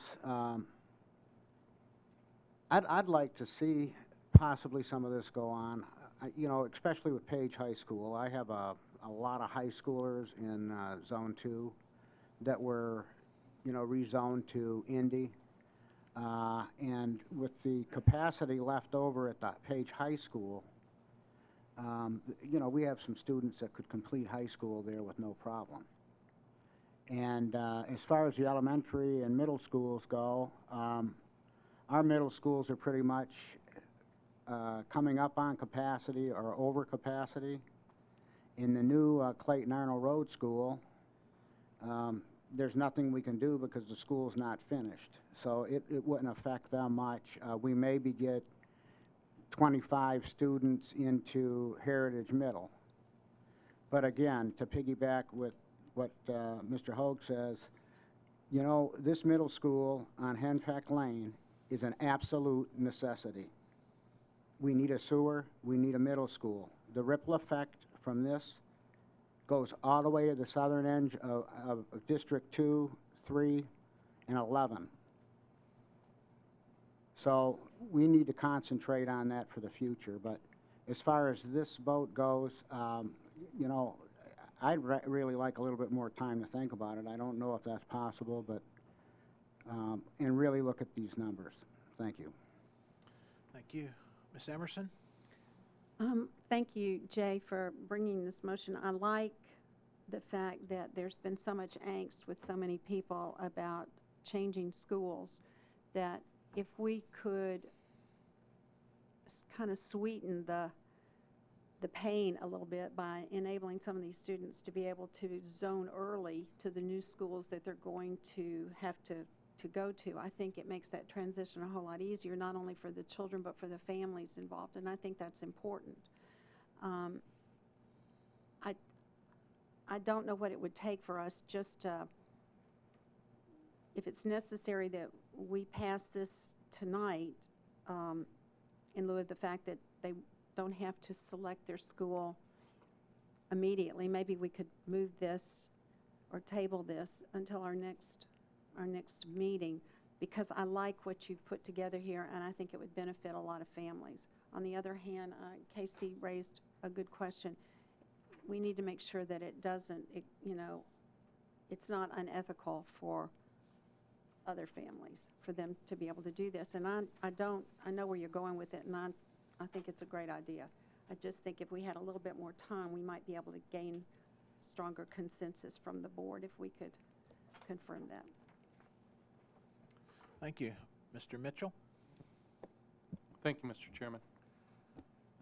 So I've spent a lot of time personally thinking and noodling about this, and I've come down to a list of issues that worry me about it. So we're ultimately going to be, I guess the term grandfathering is not appropriate, but open zoning back to the original schools for 7th, 8th, 10th, 11th, and 12th graders, which kind of begs the question of why are we rezoning in that area anyway? It's never been done before, which, as I had asked in our work session, is why have we never done this before? So I see this as a setting a new precedent for all future zoning, that we're going to have to go back and work all future zoning to do the same if we do this now. I agree with the equity question. I struggle to do it for some if I can't do it for all. I think it's going to add stress on to the children, frankly, to have to choose between which group of friends they're choosing with. Do I go to the school with this group, or do I stay with the school with that group? And I can tell you from a experience that from a childhood who made that decision in 10th grade, it cost her friends who got their feelings hurt that she went to a different school than where she was at. So it does create hard feelings at both at the children's level. I think it creates stress on parents who don't have the flexibility to provide transportation to the school that their child maybe particularly wants to go to. And I predict that it will create a free-for-all for sports recruiting across the schools that get to decide that are going to be determining between which children go to one school or the other, both at the middle school and at the high school level. So those are the issues that I have with it, and I don't know that I can support it as it stands right now. I would support a deferral to dig a little bit deeper into the impact. Thank you. Ms. McGraw. Thank you, Mr. Chair. It's frustrating to hear that we just received the numbers, and we did, and it's a fair statement as a reason to defer this, because a few of us that have been in contact with these parents for 2 months since the first rezoning came out in March have been asking for this, and we knew that this would be an issue that we'd be putting in front of the board for approval. So I understand people's uncomfortable feelings about it, not having had a lot of time to review, and I really understand the inequity in that it's not fair that one part of the county can do this and those families don't have to get disrupted when another part of the county doesn't have a choice because of capacity not being there. And you're right, not having Henpeck Middle School isn't fair. Like, the situation in that part of the county is not, it's not fair. But I also don't think we're a county full of parents or families that say, well, just because we can't do it, that means other families have to go through multiple changes because of that. I don't think that is how we operate, and that if we have an opportunity to limit the disruption of more families where capacity is available for these kids to not have to start a new middle school in 6th grade and then another new middle school in 7th grade, stay there 8th grade, and then go back to high school in 9th grade where they were originally zoned. It's just hard for me to stomach. I don't see a reason, if capacity is available and they have to provide their own transportation, to not give them that option. And that's all it is an option. And it's kind of how we do open zoning anyways. Not every school has open zoning because there isn't capacity, so we do it where there's capacity available. So I think this falls within our board parameters of minimizing the number of families impacted. Middle school is really rough, and if we can make it even a little bit easier on a small percentage of families, I can't vote against that. I think it's the right thing to do where there's capacity available and families that deeply want to take advantage of this. So I would just really ask that you look in your hearts to support this, even though the numbers are new. We wouldn't be recommending it, those of us that are in that area, if we thought it would create hardships. And again, I know it's not fair, I know it's inequitable, but if all of the middle schools in the area could support it, we would all be cheerleading this happening every single place possible. But I don't think you hold one group back because not all groups can take advantage of it. It's a different situation when you're talking about moving middle schoolers around. Thank you. Thank you. Ms. Cleveland.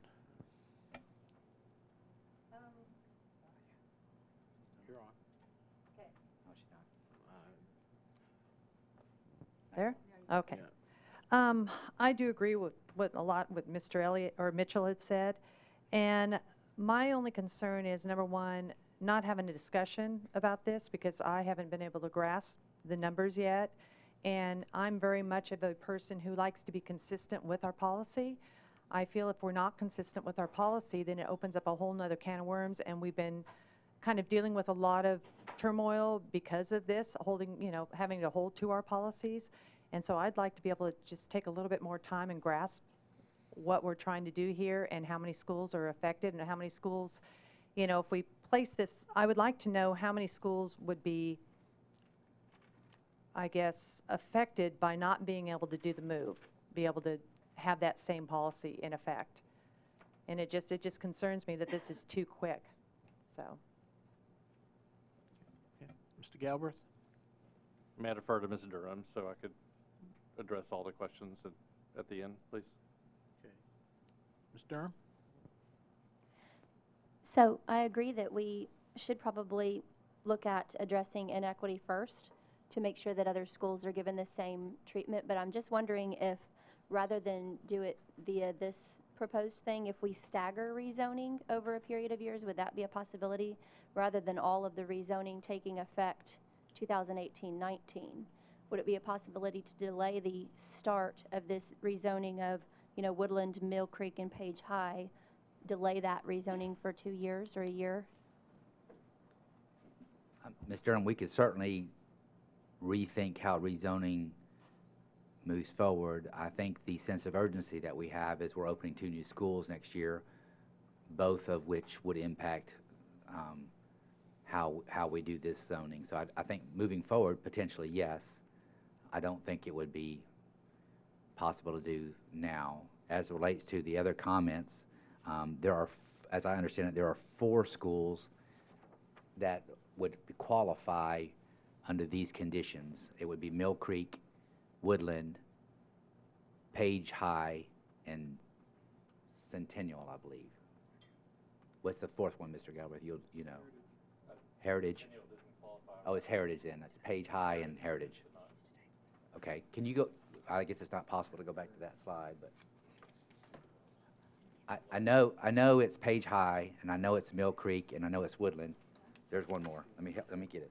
The very last one. It's Independence High School. So Independence, actually Centennial is one. So it's Independence, Centennial. Let me look at it differently. It's Page High School. It's Page High School, Woodland, and Mill Creek. There's 3 schools. It's only 3. Yeah. Thank you, ma'am. No, that's the very, very last. Do you have any follow-ups? That one. No. Okay. Mr. Galbraith, did you want to speak? Yes, sir. I am independence by the definition, and this was we had the understanding that we were going to. All I asked for was a list of the schools that would qualify under this policy, and I got all the schools, but not a list of schools that would qualify. So this was meant. I've been holding this. Dr. Looney and I have had a dozen conversations about this over the last 2 months, and I too am very disappointed that anyone sees this as a last minute thing, because it certainly wasn't, and it's only been deferred upon recommendation by Dr. Looney to defer it. I wanted to bring this up last month when we discussed the open zoning, because if you remember, I brought forward both the proactive zoning of open zoning of students to their new school, and again, that's by your definition that I've heard here tonight, that's an inequitable prospect. And so what we did was we approved an open zoning policy to allow students to open zone to a school as long as it had capacity. Well, there are schools that don't have capacity, that they can't move forward proactively, and then there are new schools being built where they can't move. And so that's not inequitable. We're applying the exact same. We're applying the same policy to all the schools, and not all the schools qualify. But it doesn't mean that it's not a good policy, and it doesn't mean that you can't positively impact those people who they're simply asking for no other than what every neighborhood has been asking for. It's equitable treatment. Dr. Looney has applied a set of criteria that says if you're not moving somebody out and there's capacity to handle it, then we'll accommodate the request. That's all this is. And as far as waiting till later, my daughter goes to Woodland Middle School. She's not impacted by this policy at all, but her Woodland orientation is May 25th. People are making their decisions on where they're going, so they're having to decide: I can't open zone and go to Sunset, or I can go ahead and go to the school that I'm zoned for today, and knowing that I'm going to be allowed to be open zone under this policy and continue there. And just know that several of the people who have emailed you don't have that option. They have a current 7th grader and a rising 6th grader.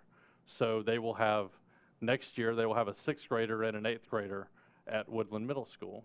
So if we don't allow them to do this, they're faced with 2 decisions. I can open zone my 6th grader and go to Sunset and have kids at 2 different middle schools, or I can allow this policy and allow them just to go to Woodland next year and allow the 6th grader to continue. That makes so much more sense. I don't know why we would need to discuss this further. Dr. Looney, the capacity is there to allow this, right? Yes, sir. And it's not kicking anybody out of the school. No, sir. It's impacting as few kids as possible under our parameters. That's every single parameter that we've got as a board. I don't understand all the things that were brought up here. Is it's never been done before. We've made exceptions through this policy, through this rezoning so many times, and all we're doing is limiting impact on students because the capacity is there. Somebody said, why are we even rezoning them if we have the capacity? Well, we do in the short run. In the long term, we don't. But we had to build a new elementary school. We're feeding them over to Sunset in the meantime until they actually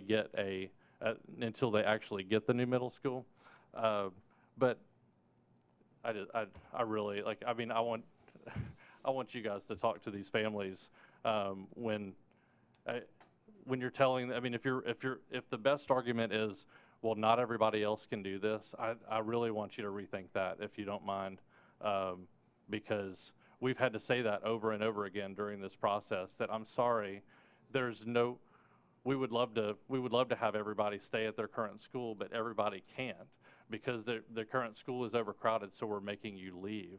But over here, there are some students that are able to stay, and we were able to pull some people back even, and that's as inequitable as it gets. But Dr. Looney had to make the choice based on the standard criteria. So. Thank you, Mr. Galbraith. Mr. Emerson?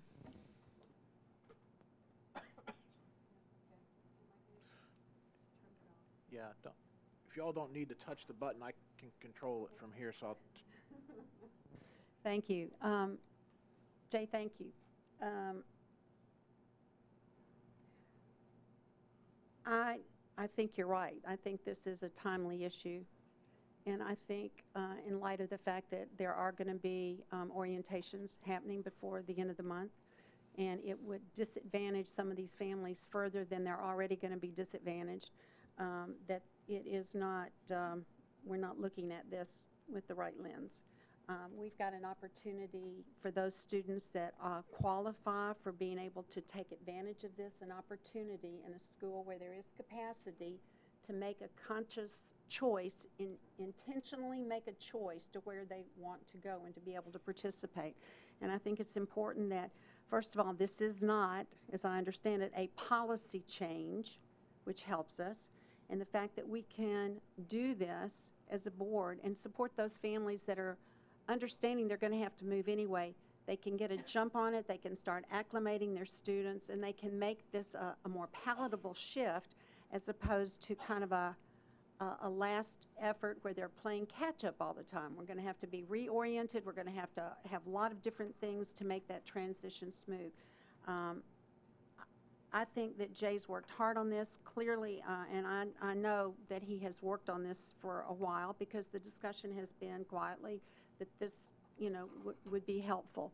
And I think the hard part is that it feels like it's last minute. It clearly is not. He's put a lot of thought into it, and he's done a lot of research to find out where there is capacity and where these students might be able to have a choice and their families might be able to have a choice. And I'm sorry, too, that we can't make it universal all over the county.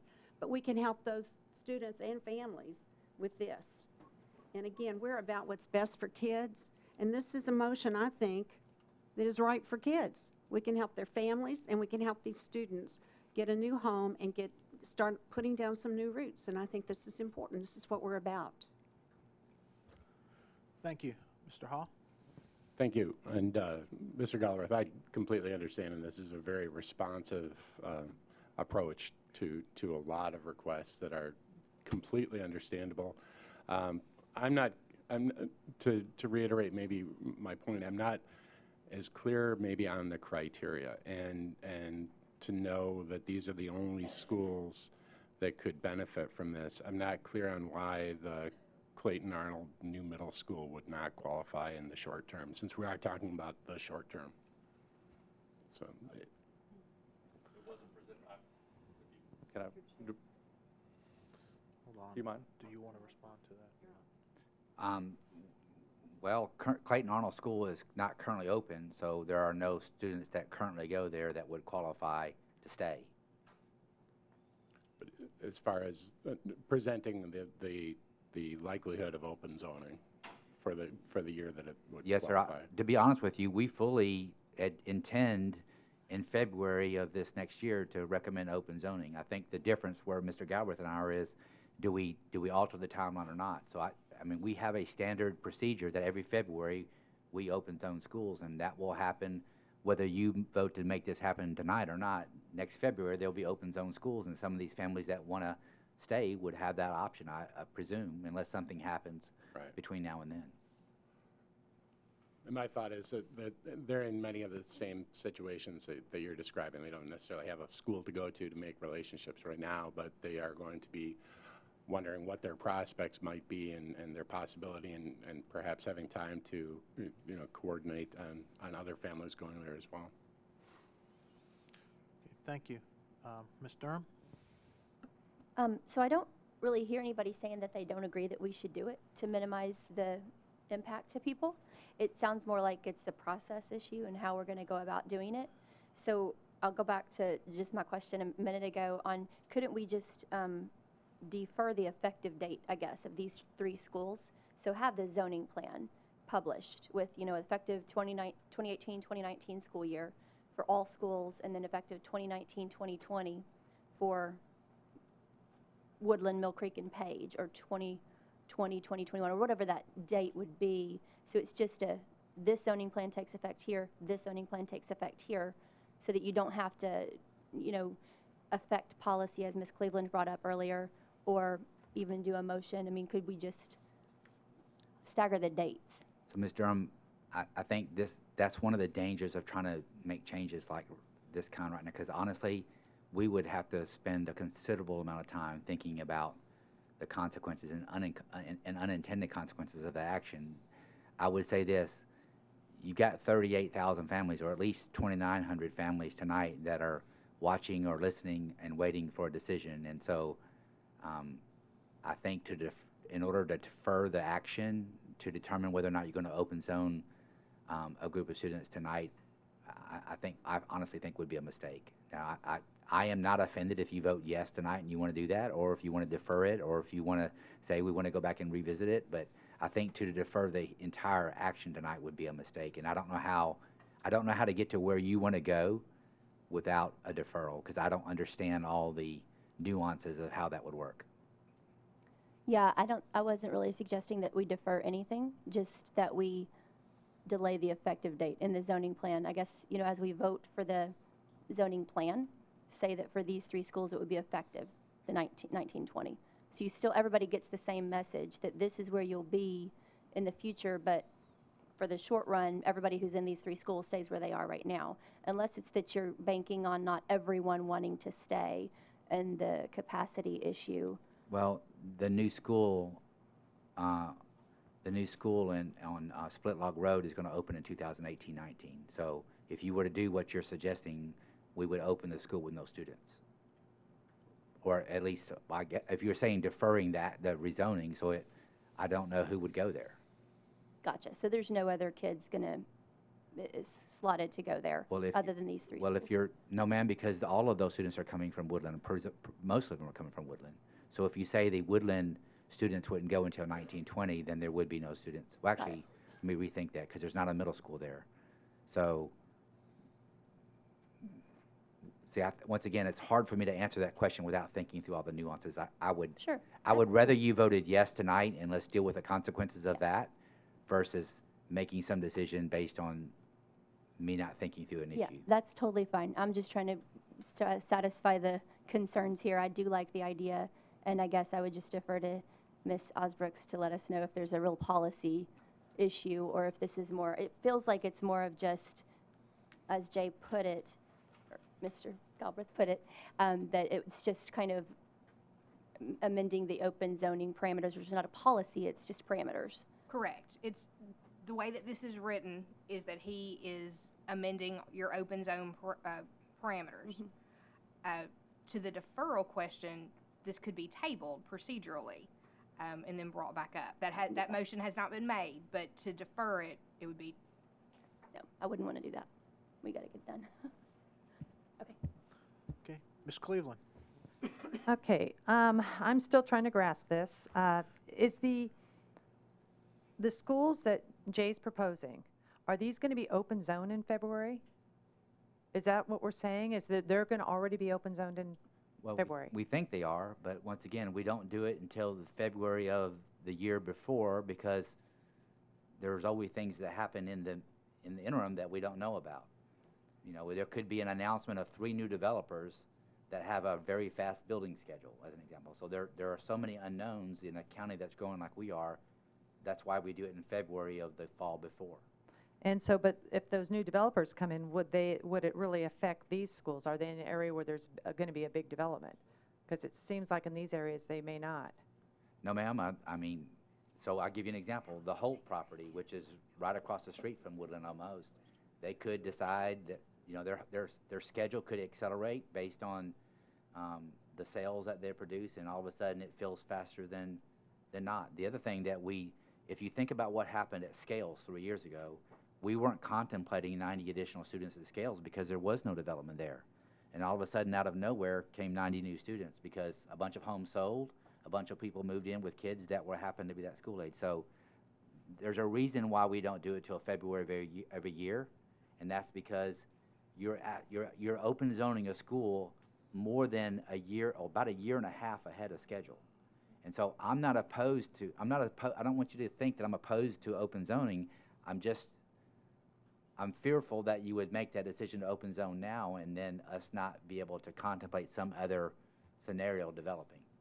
What is the difference between the open zoning of the schools that we've already said that they can prepare and go ahead of time, that they're already going to be going to, that we already approved?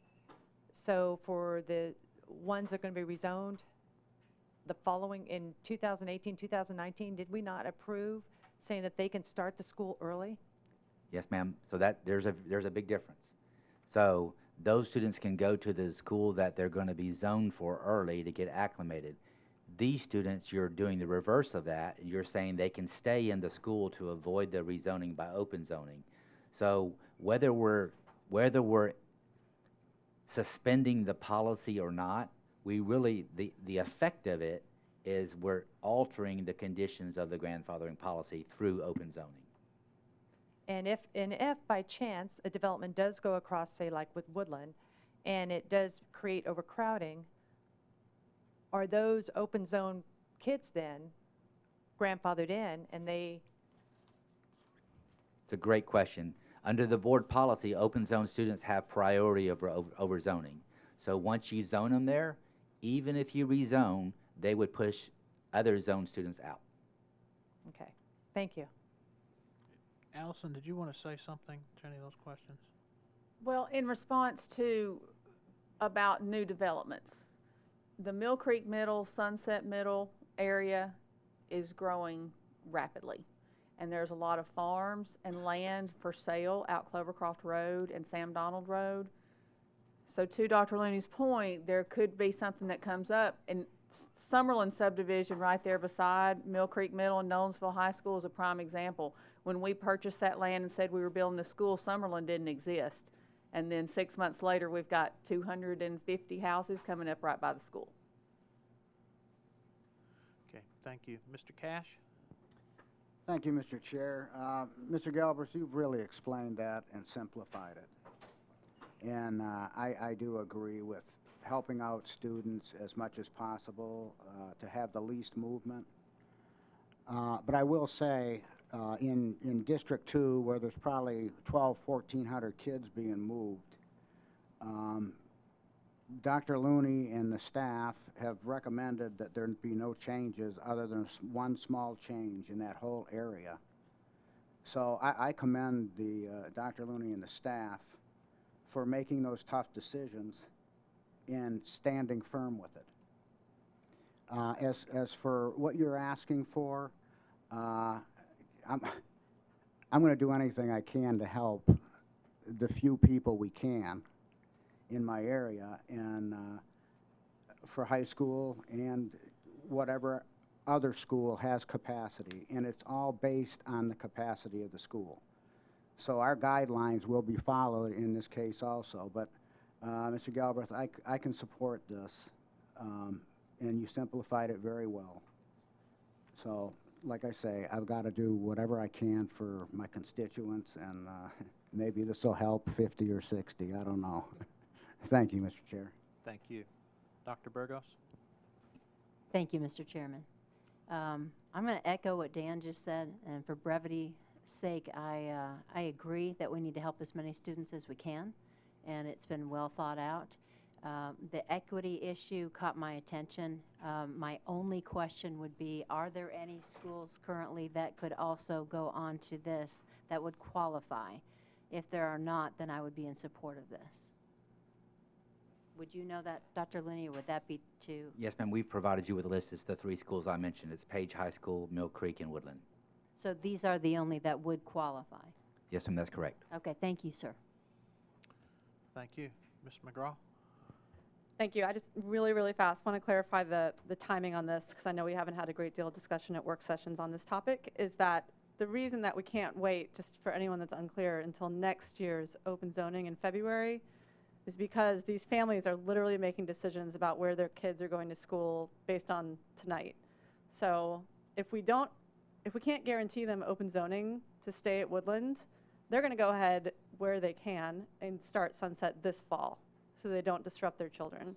So if we tell them, take your chances, stay at Woodland, you may qualify for open zoning in February and be able to stay there, that's a huge gamble to take based on just how open zoning works in general. So that's why we don't normally rezone this far in advance. That's why this is an unusual circumstance. They're having to make a decision about pulling kids forward to the new school a year earlier or not. Thank you. Thank you. Ms. Garrett? Thank you, Mr. Chairman. Again, another issue that's gotten a lot of traction since our work session. I believe we left this at the work session Thursday night, that we would give staff time to look at the numbers and then get back to us. And we got these numbers today, and you know, I really like to vet and understand the decision that I'm making and apply it district-wide. So let me just ask, what, Dr. Looney, what would be the impact if this decision was made district-wide at this moment? What would be the impact of, say, you know, just you know, throwing it open to Clayton Arnold and some of the other parents that have the same issues? If we applied this standard to all rising 7th graders and 10th graders, we would exacerbate the overcrowding issues at the majority of our schools. Okay. I'm not opposed to this, but what that tells me is I need more information before I can vote on this. I want to do something that would apply across the board, and so that makes me think, you know, could we defer this a month and discuss it? Would a month help? You know, I know that orientations have been brought up, but I know our principals well enough to know that they're going to bend over backwards for students if they're later than those orientations. What's the impact of a delay for a more robust discussion?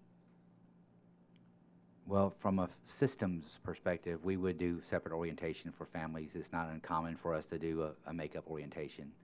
It certainly puts those families that would consider this an angst for another period of time. But from a school district perspective, we would provide them with the support necessary to register for classes and make a determination about where they're going to go to school.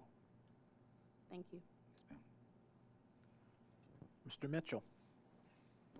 Thank you, Mr. Chairman. So I have a couple of thoughts listening to everyone's conversations. And Jay, thank you for bringing this up. Obviously, it's a compelling idea and conversation, and I appreciate you championing it. So I have to think that there's some burden upon the staff to track all this. Can you speak to that, Dr. Looney, on how much effort does something like this go into from a staff level? We stand fully prepared to support whatever decision the board makes. Would you say that the effort to track this is low, medium, high? I don't think that if you made this decision, it would create an extreme burden on us to do it.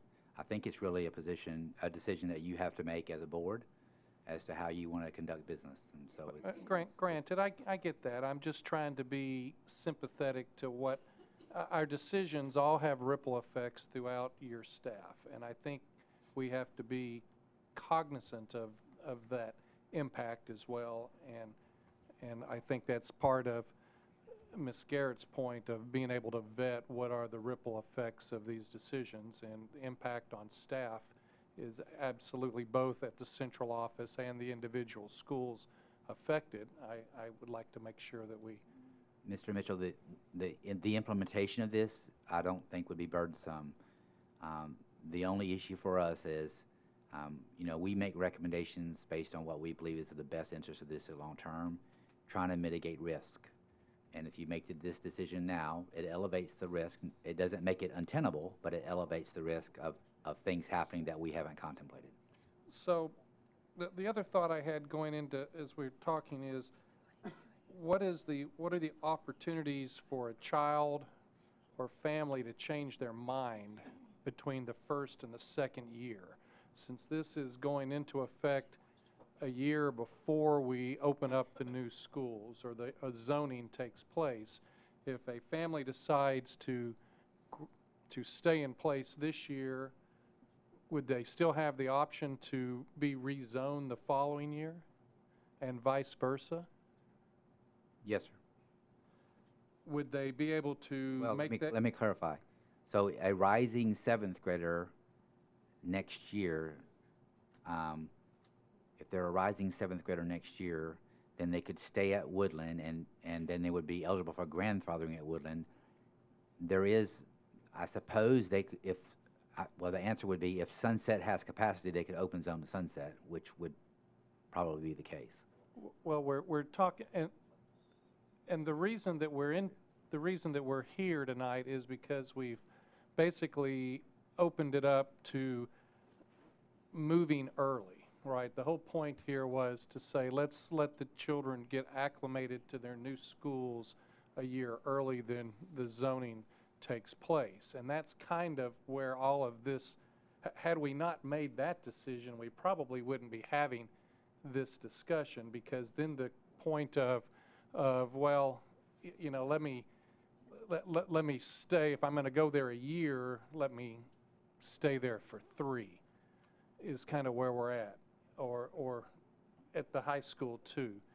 So if I decide to go, again, I'll make my point, does the change of mind, is it available in both directions between the first and second year if we make this change?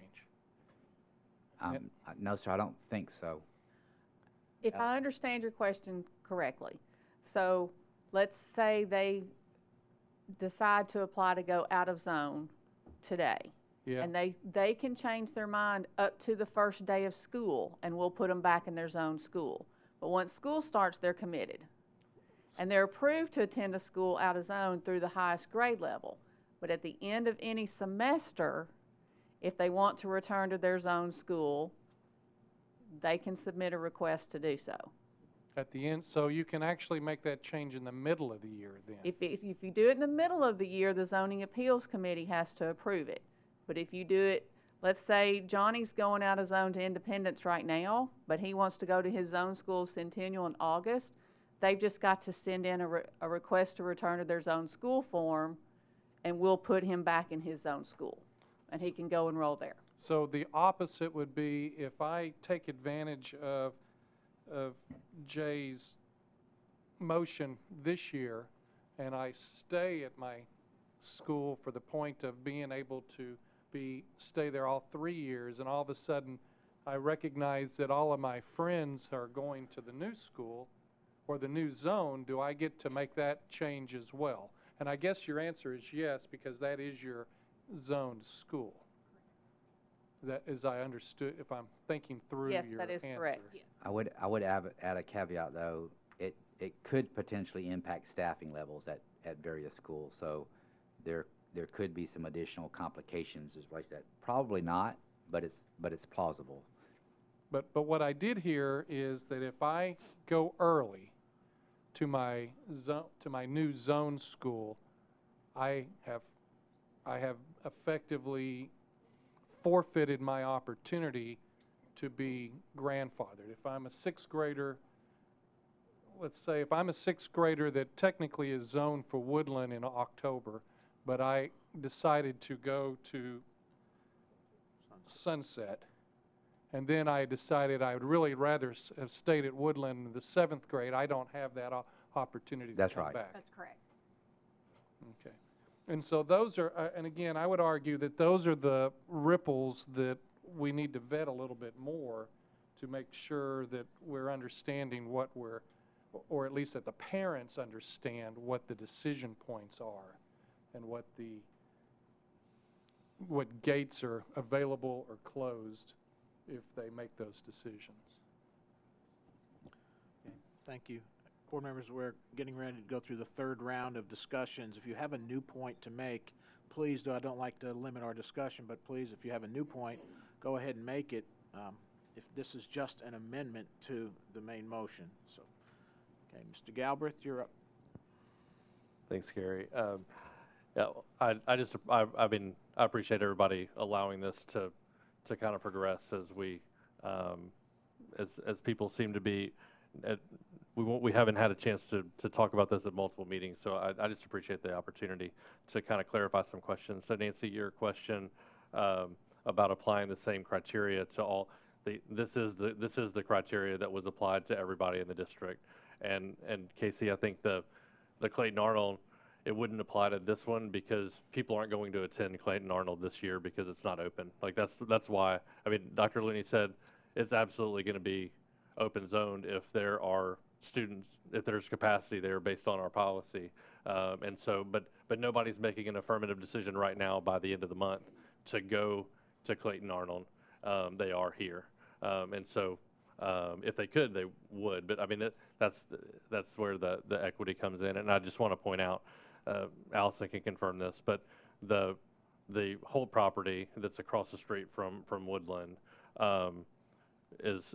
we're talking about an excess capacity of 157 students for the 2017-2018 school year, and that includes projections on growth, correct? That's correct. And so even if that thing filled up, it's not gonna impact it, and especially by next year when there are 4 homes being built right now and no kids, and so I just don't like those things being kind of tossed out there and then not closed up. So Woodland has absolutely no problem with handling this capacity as confirmed by our staff.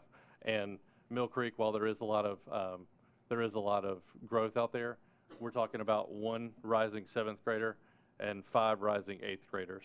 So we're talking about 1 student. So like I'm pretty sure that that's not going to be the tipping point that puts us over. But I appreciate all the discussion. Thank you. Mr. Cash. I just wanted to get on the capacities here. It's showing 51 students under for Heritage, so we need to open that up for a few if this passes.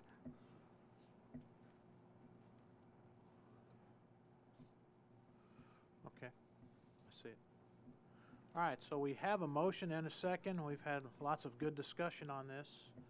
Are we ready to vote? And if we are, Dr. Looney, your recommendation on this one, please? On the motion? On the amendment. On the amendment. Just the amendment. I respect the board's decision. My recommendation is to continue to open zone in February like we always have. Okay. Are we ready to vote? If you would go ahead and record your votes for just the amendment.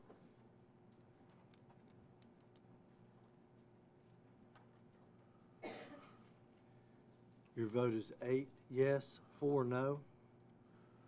Okay, the motion passes as presented.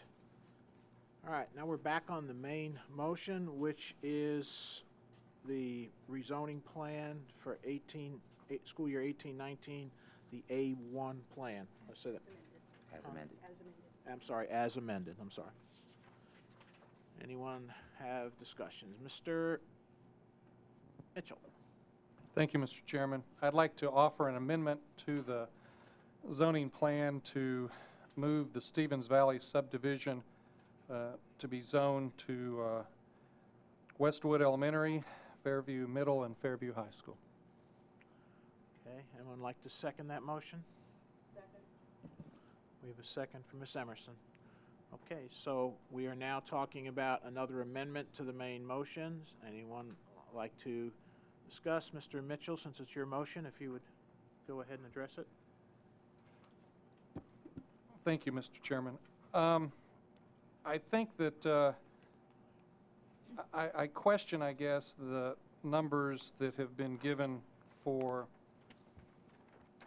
the number of children per household in this subdivision. If we're talking, if my math was correct, we're saying 50 homes a year, and approximately 18 children per 50 homes. If I think I had heard 7, 7, and 4 was the 14.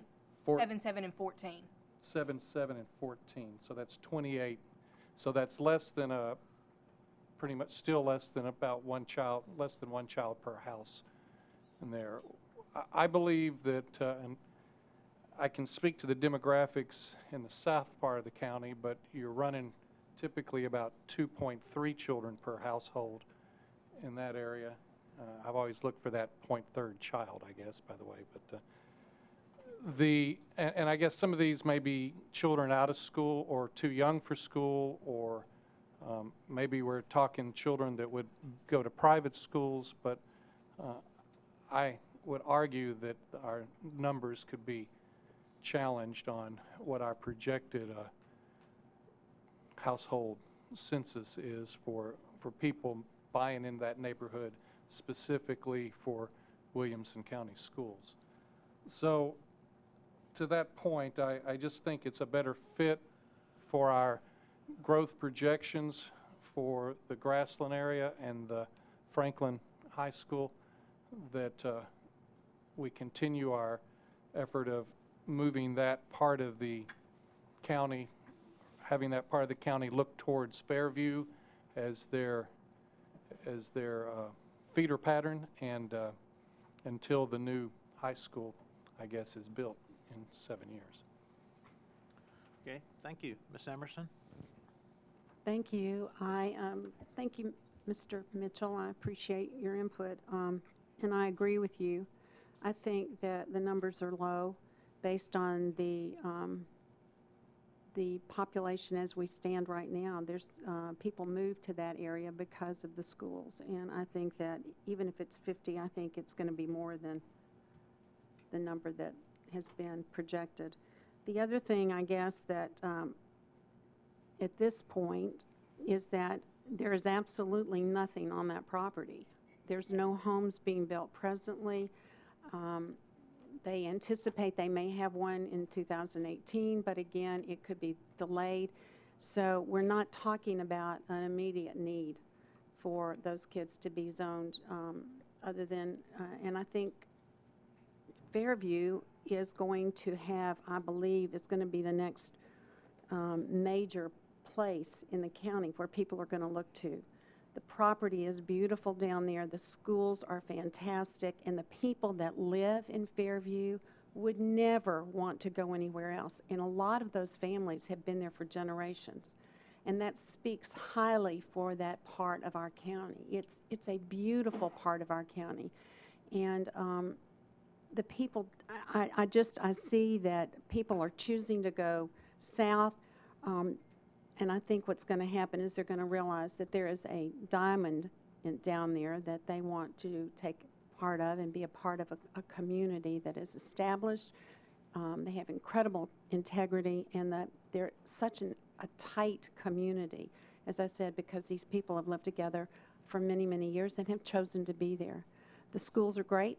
The CTE program is outstanding, and there's so much to recommend it. And it is really probably Williamson County's best kept secret, but it's time for that to be shared.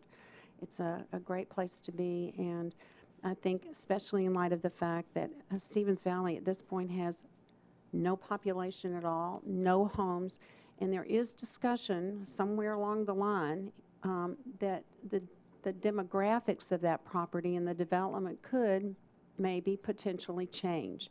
And there are people that are talking about that. So we talk about homes, it may turn into farms. It may turn into property where there's more acreage dedicated to one family, perhaps with horses and those kinds of things. So there are people that are looking at that property with other things in mind that might be better suited for that end of the county. So I just think I think putting the opportunity for them to move to Fairview is a good one, and I thank you, Mr. Mitchell, for your motion. Thank you. Mr. Wimberly. Dr. Looney, what's the basis for coming up with 7714? And maybe Allison would be able to address that. Ms. Nunley, can you help us out with that? Yes, I use the projection rate that we currently have for the northwest area schools, Grassland Elementary, Walnut Grove. Yes, it could be higher as they actually start developing and people move in, but that's the projection rate that we used. It's a 20-year build-out. So at completion, we're projecting 277 elementary students. Okay, and what if you are half off? What would that do to the Grassland Elementary, Grassland Middle, Franklin High? Say it's 14. Grassland Elementary School could hold the entire Stevens Valley population. If I may, a follow-up question, could you address the transportation challenges if we do this? Yes, sir. You would create double buses running in opposite directions. You'd have some buses going to Franklin High School, Grassland Elementary, Grassland Middle, and then you have another series of buses going to Westwood, Fairview Middle, Fairview High. And I guess one more question, as Mr. Golden likes to point out, a zoning plan is really a transportation plan. Is there a difference when you look at transportation for left-hand turns and right-hand turns on the busy streets? Yes. Okay, thank you. Okay, Ms. McGraw. Thank you, Mr. Chairman. I just want to make sure we're all on the same page in terms of the history of how we've gotten to this point. So pardon me for a few minutes here, but when we started researching Plan B, because of the Brentwood master plan decision limbo, the staff did a great job of analyzing all the different options at hand, and that's when it was brought forward to us that one of the decisions for Plan B was moving Stevens Valley and west of Natchez Trace to Fairview High School.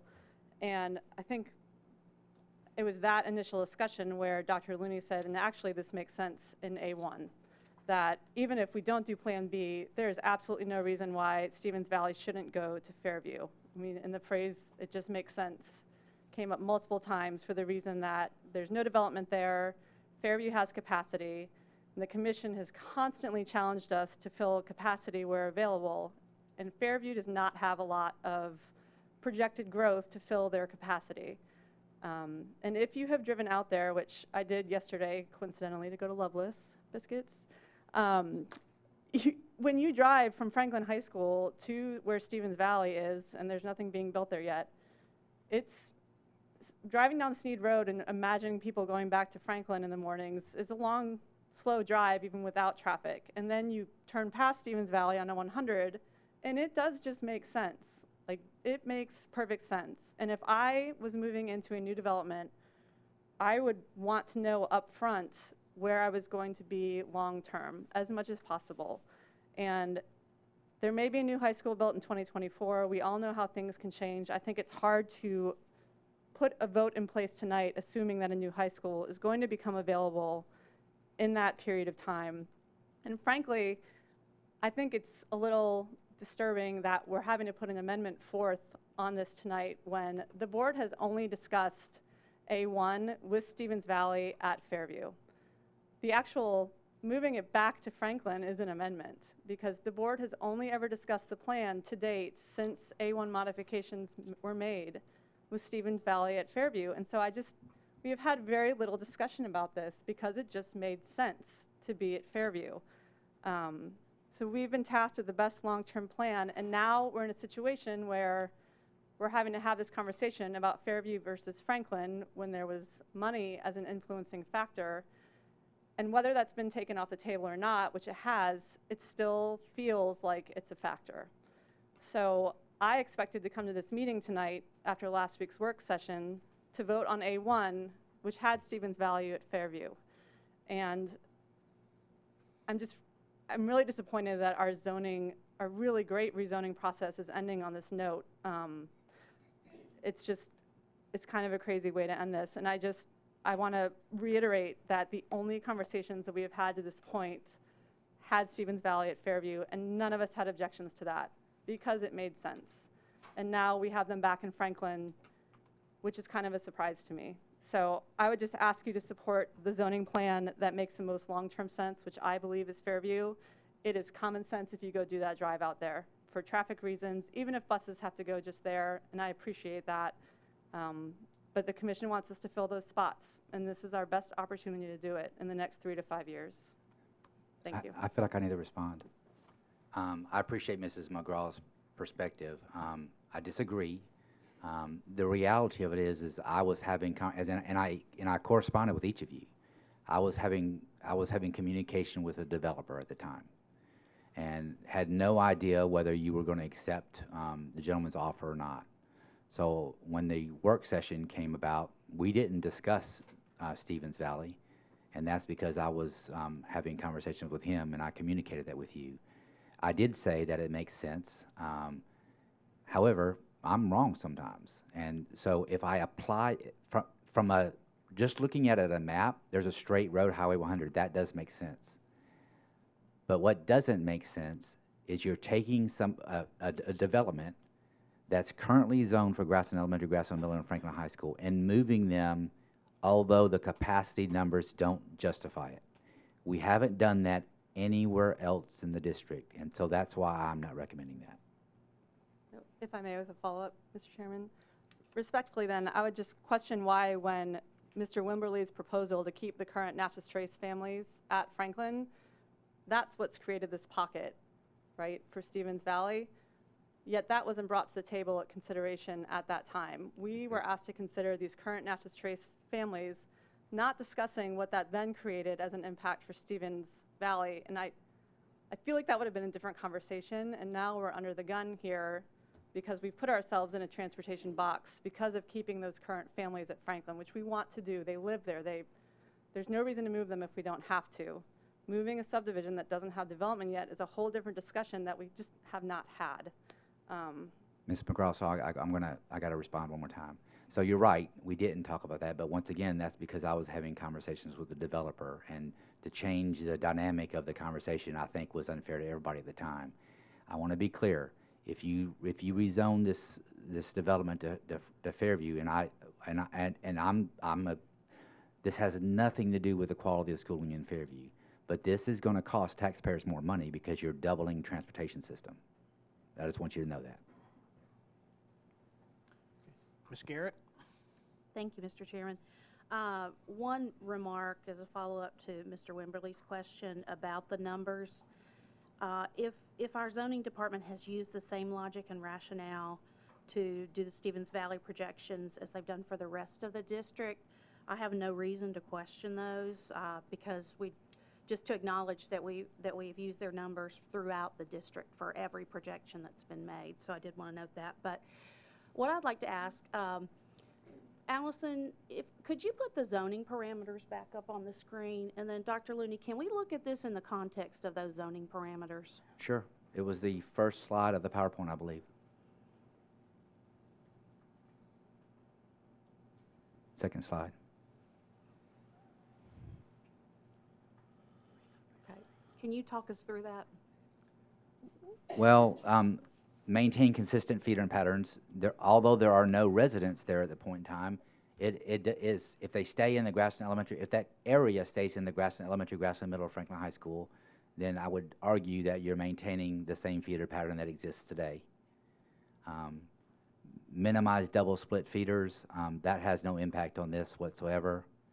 Minimize the impact on families as much as reasonably possible. That's why we moved the West Natchez Trace Bridge families back, and that's why we kept the one road that is kind of in the center of Stevens Valley at Franklin High School. And Allison, help me remember the name of that road. Natchez Bend Road. Natchez Bend Road.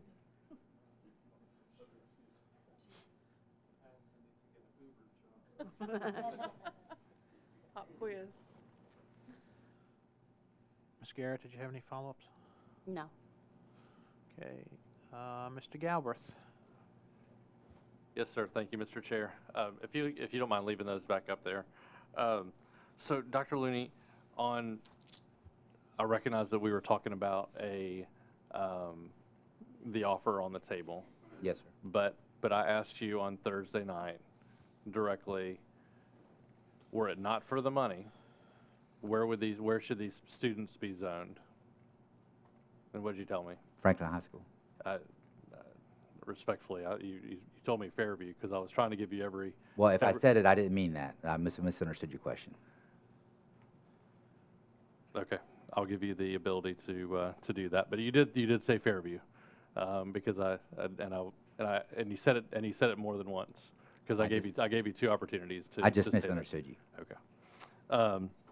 So second, as far as your typical stance towards new developments, is it fair to say that you would be more apt to under parameter number 3, that you would be more apt to rezone a new subdivision that you're not going to have to move their kids, versus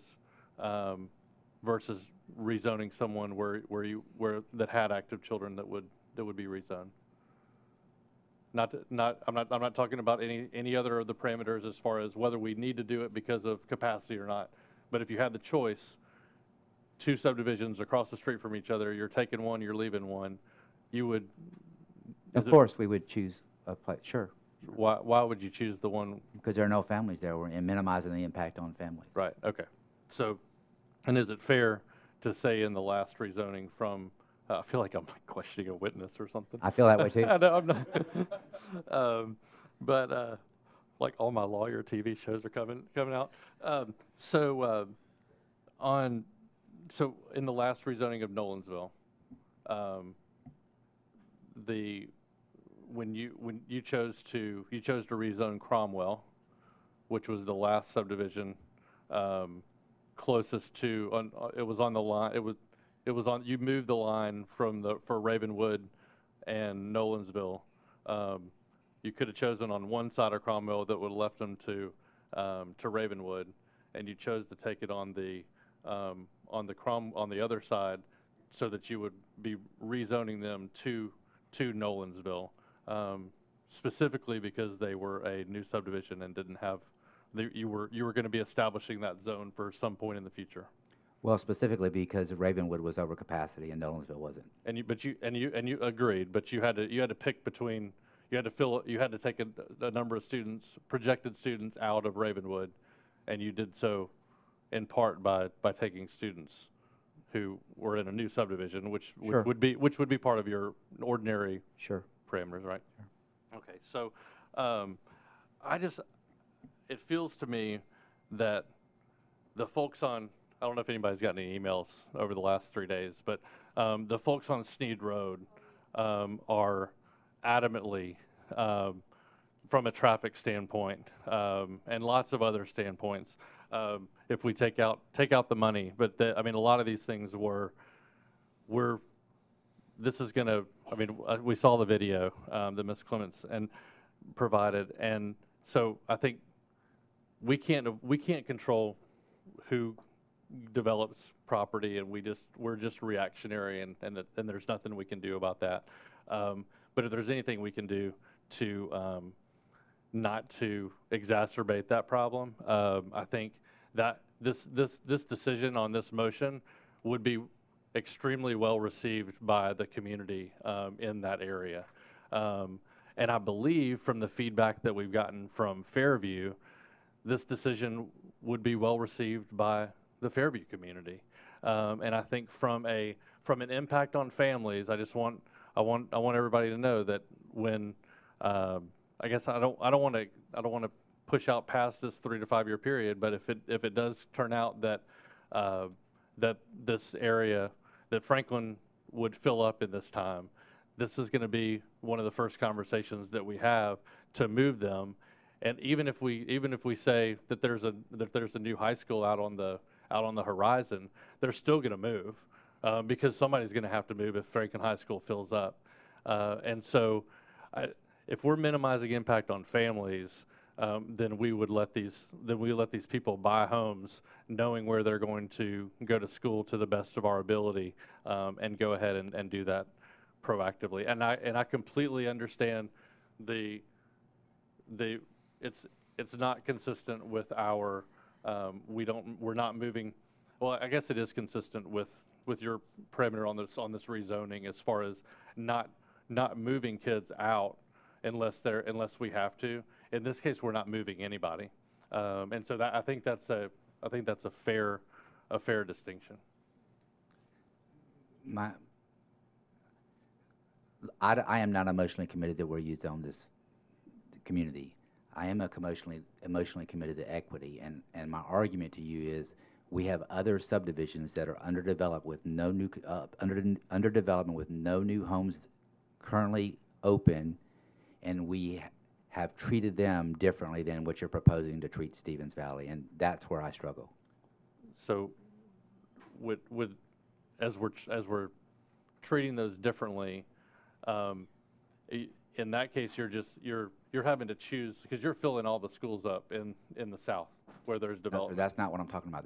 If you can go to that slide on Clovercroft, we're opening a brand new elementary school. The original plan was for that community, that development, or those developments, there's 3 of them, to go to the new elementary school. And as a result of Mrs. McGraw's input, they are now staying at Clovercroft knowing that the new elementary school has capacity and Clovercroft doesn't. And so their little box right there, there are currently no homes there, but they're going to stay at they're going to fill up Clovercroft, although the new elementary school has capacity. So I look at that scenario very similar as the Stevens Valley scenario. But I mean, once again, I'm not emotionally committed to one or another. I just feel like it's not treating them both the same. Do you mind if Ms. McGraw responds now and instead of waiting until then? You're all right if it's quick because you're 5th in line. Oh, sorry. No, but to be clear, that wasn't I did not request that subdivision stay at Clovercroft. My request was south of Clovercroft because those people already live there, and moving them away from Clovercroft didn't make sense as they drive past it. So it created a transportation issue, yes, but that's why the district recommended all of that stay at Clovercroft. I have no issue with a new development with no new homes going to the new elementary school. That was a district recommendation based on transportation zone, which, yes, is fair with what you're proposing now. I get it. But I don't want to go on record saying I requested that stay at Clovercroft, because that is absolutely not the case. Okay. So I have one more question, and so as a transportation zone, I get it, and I've been raising issues on both sides of this, and I've been undecided until tonight. But what is the call? We're talking about one bus with 2 routes, correct? No, sir, you're probably talking about 2 buses twice a day. So elementary, high school, elementary and then middle and high. So, Yeah, I'm sorry, sir. Go ahead, sir. I was, so would not the one bus go both ways, or would it take two buses to do this, given the distance? Our analysis, it would take two. Okay, that's fair. So the approximate cost of $180,000 or $200,000 a bus, $400,000 for buses, and then plus 2 bus drivers and the fuel. Okay, thank you. Okay, Mr. Ha, you're next. Thank you, Mr. Chairman. We had an earlier reference to the fact that there were 0 houses at Stevens Valley. That was at the start of the meeting, so there could be several by now.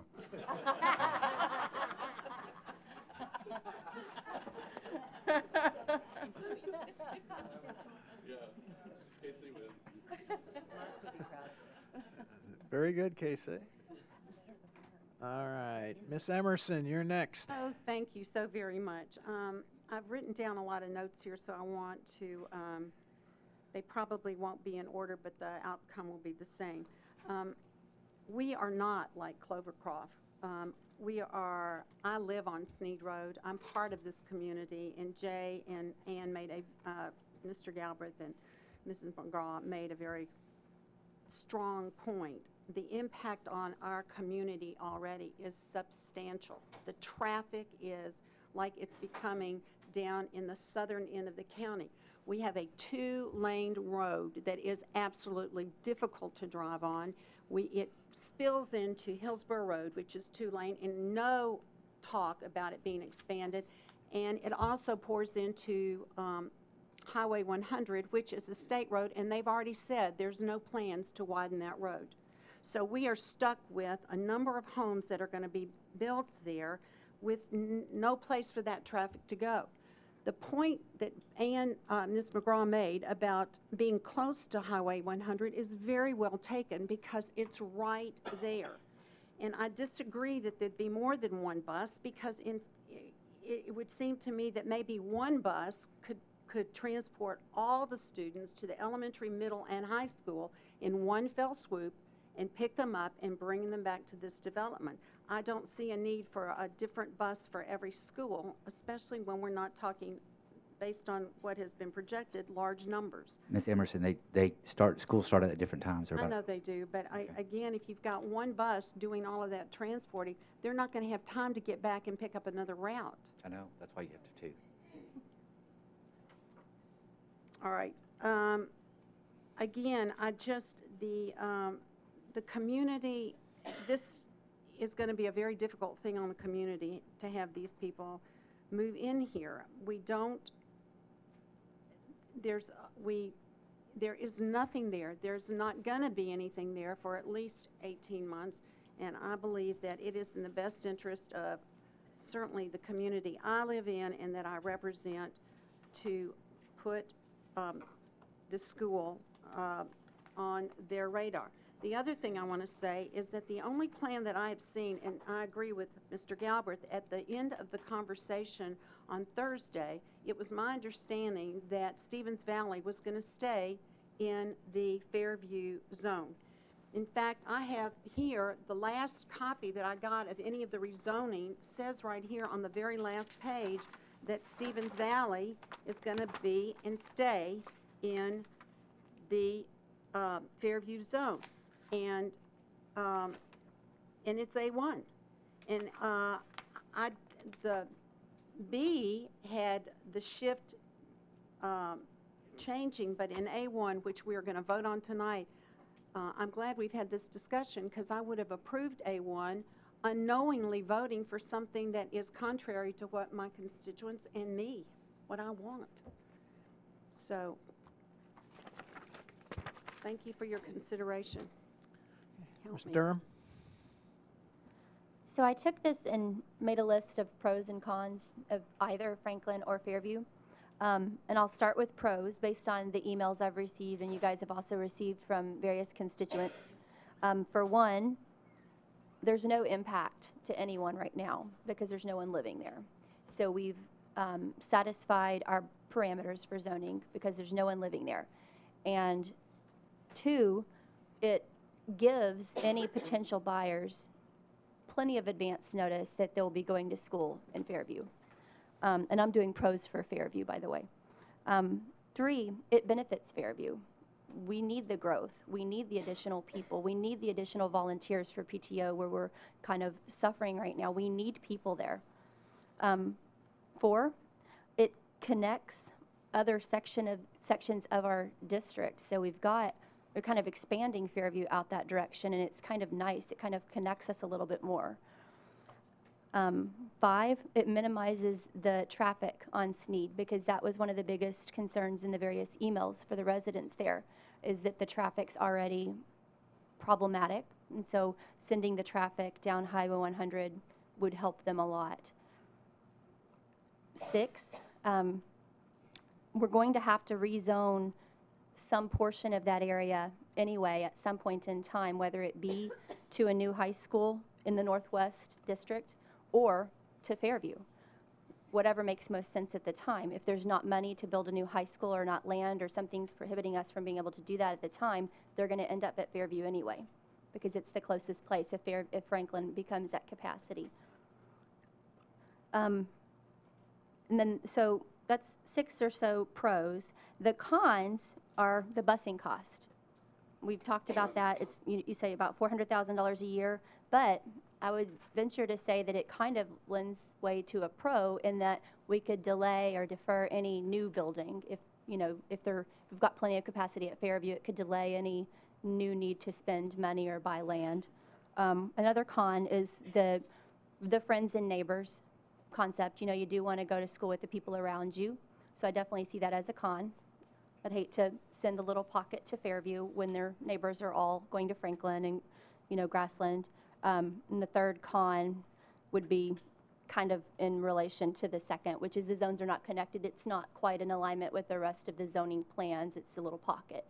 But in analyzing it, it's still all of the pros outweigh the cons. It just makes sense since no one's there yet. To me, I would definitely support putting the Stevens Valley subdivision in Fairview. Thank you. Mr. Mitchell? Thank you, Mr. Chairman. Angela, you had indicated you thought you'd thrown a number of 277 elementary children at completion is what you're projecting. Allison, I'm sorry, excuse me. I'm sorry, what was your question? Allison, excuse me. You had said earlier that you were projecting 277 elementary children out of the Stevens Valley neighborhood upon completion. Do you have the projection numbers or the ratio growth, I guess, similar for the middle and high school as well? And Yes, I do. At completion, the middle and high school would have 142 students each. Okay, and I guess the question curiosity I had was, the ratios are greater at the end of the development than they are at the beginning. Why do we think why would our projections be different on the number of children per household? That makes sense. So you were saying that, if I remember correctly, you said the numbers were 7 elementary students for the first 50 homes. 14. 14 elementary, 7 middle, and 7 high per year. They're with a equally 20 year. distributed, Mr. Mitchell. Okay, fair enough. Let me go redo my math then. Never mind. Mr. Wimberly?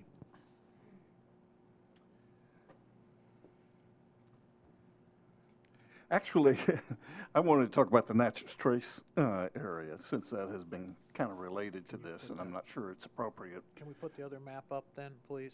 Yep.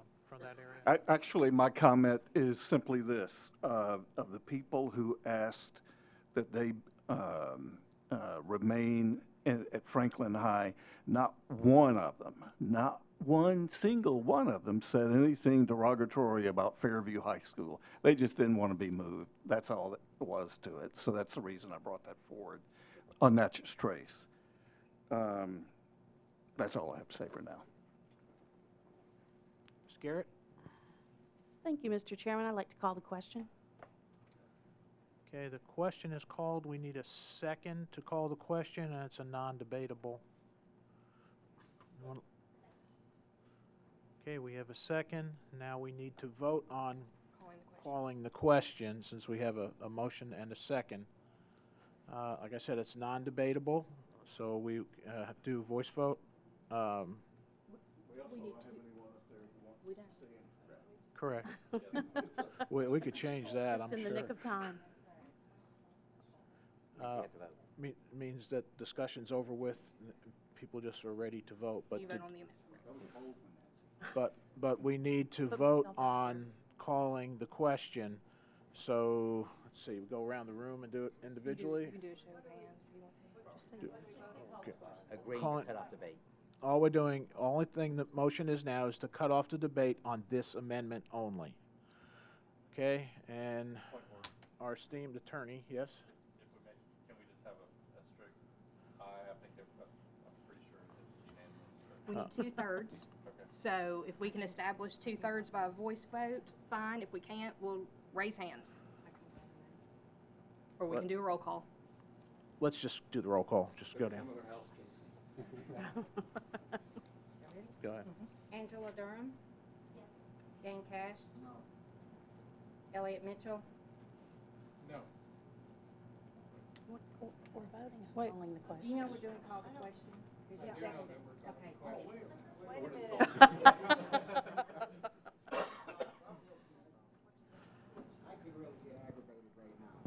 All right. We are rezoning 1,400 people in District 2 and 3. We haven't had this much dialogue on one subdivision in my area, and it's all the same stuff.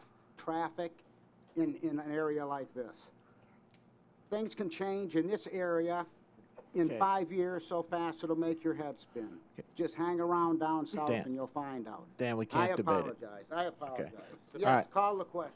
All right. All right, everybody, your mics are live, okay?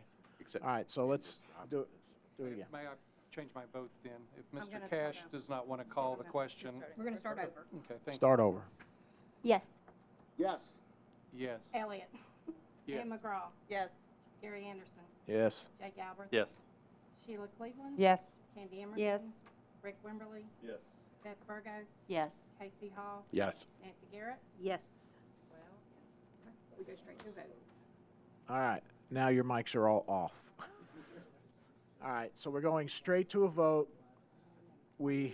On the amendment, and the amendment is to send the Stevens Valley to Fairview.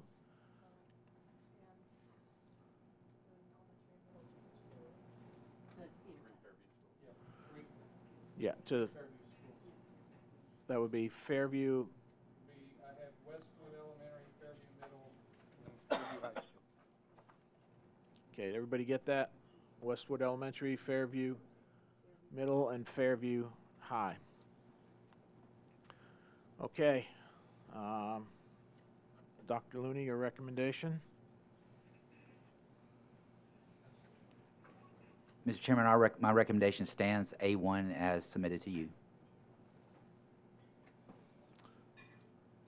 Okay, if we're all ready to vote, go ahead and vote.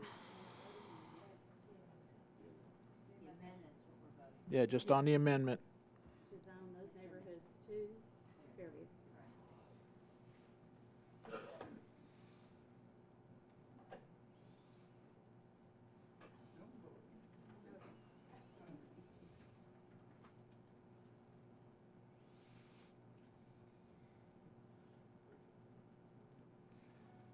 Your vote is 8 yes, 4 no.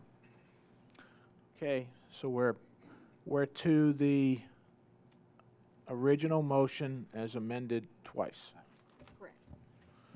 Okay, back on A1 as amended twice. First with Mr. Galbraith's motion, and then this one. Who made the motion on this one? I'm sorry, Mr. Mitchell. Sorry. Any further discussion now on this one? Anyone have any discussion? On A1 as amended. Twice. Okay. Dr. Looney, I came to you multiple times. I and recommend asked- approval. Thank you.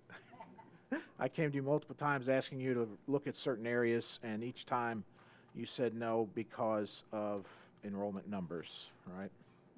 Yes, sir. Our staff's recommendations were based on the parameters of the board and what we believe is in the best interest of the district. Okay. Ms. McGraw? Thank you, Mr. Chairman. I think we should just take a brief moment before this gets finalized and just thank the staff for, I can't even begin to quantify the number of hours that have been put into this in evenings and weekends and behind the scenes, and totally responsive to email requests and community requests and PTO meeting requests. Dr. Looney's done a really tremendous job leading his team through this, and Allison Nunley is a saint and has always been so professional and polite at every turn, and I think we all really appreciate it. So thank you all for all the work you've done. Thank you, Mr. McGraw. Mr. Cash? Thank you, Mr. Chairman. I agree wholeheartedly. There's been a lot of work involved in this, and every aspect of every comment that's come before us in meetings and on paper and email have been looked at by the staff and many board members. And it's just, it's been a real eye-opening experience for me, both the workings of the school system and on a personal level, one-on-one with many constituents, listening to their concerns and whatnot, and calling Allison about once every day, asking her what if we change this or that. But, you know, when you look at the big scheme of things, if you move 10 people from one area, you have to collect them from another. And it's due to having a new middle school and elementary in our area. Is the reason so many kids in District 3, 11, and 2 are being rezoned, and we understand that. Our middle schools are all at capacity, as I just made reference to, 51 students under capacity at Heritage. That's the third one. And in my opinion, the real issue here is to get this going, get this zoning done, but we need to work on the future big time. The ripple effect through these zones, especially Zone 2, has been horrific because we have had closed ears, closed eyes, and closed minds for over a decade on the Henpeck Lane property. We need a sewer. We need a middle school. Had this middle school been looked at seriously and built, and I'm not pointing fingers at school board members, staff, superintendents, county officials, or city officials.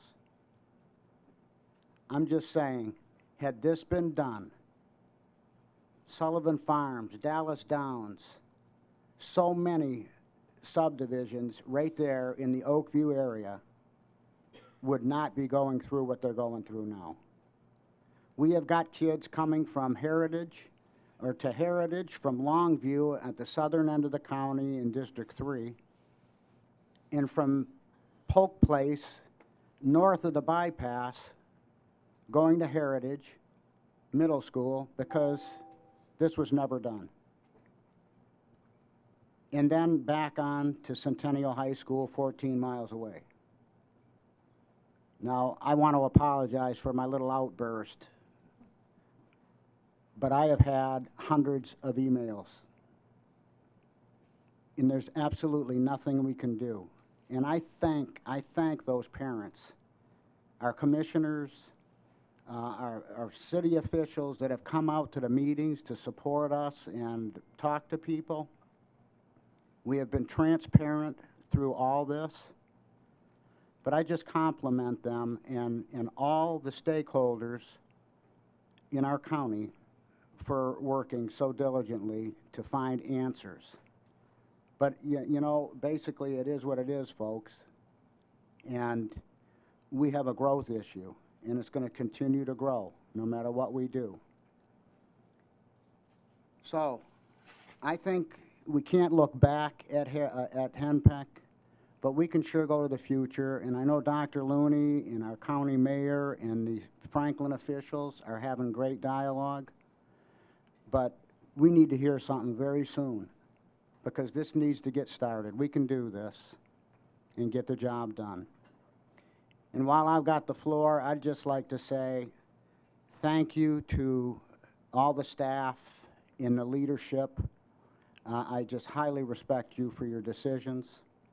And thank you to all the board members that supported me through all this zoning, because a lot of people didn't have to be at those meetings that you came to. It wasn't even in their district. You know, Nancy, she was at every meeting. Casey, supporting me every meeting. Candy Emerson, it's not even close to her district, but she was there. And so many more folks. It's great to have that feeling that you have a board and a staff and a superintendent that works together.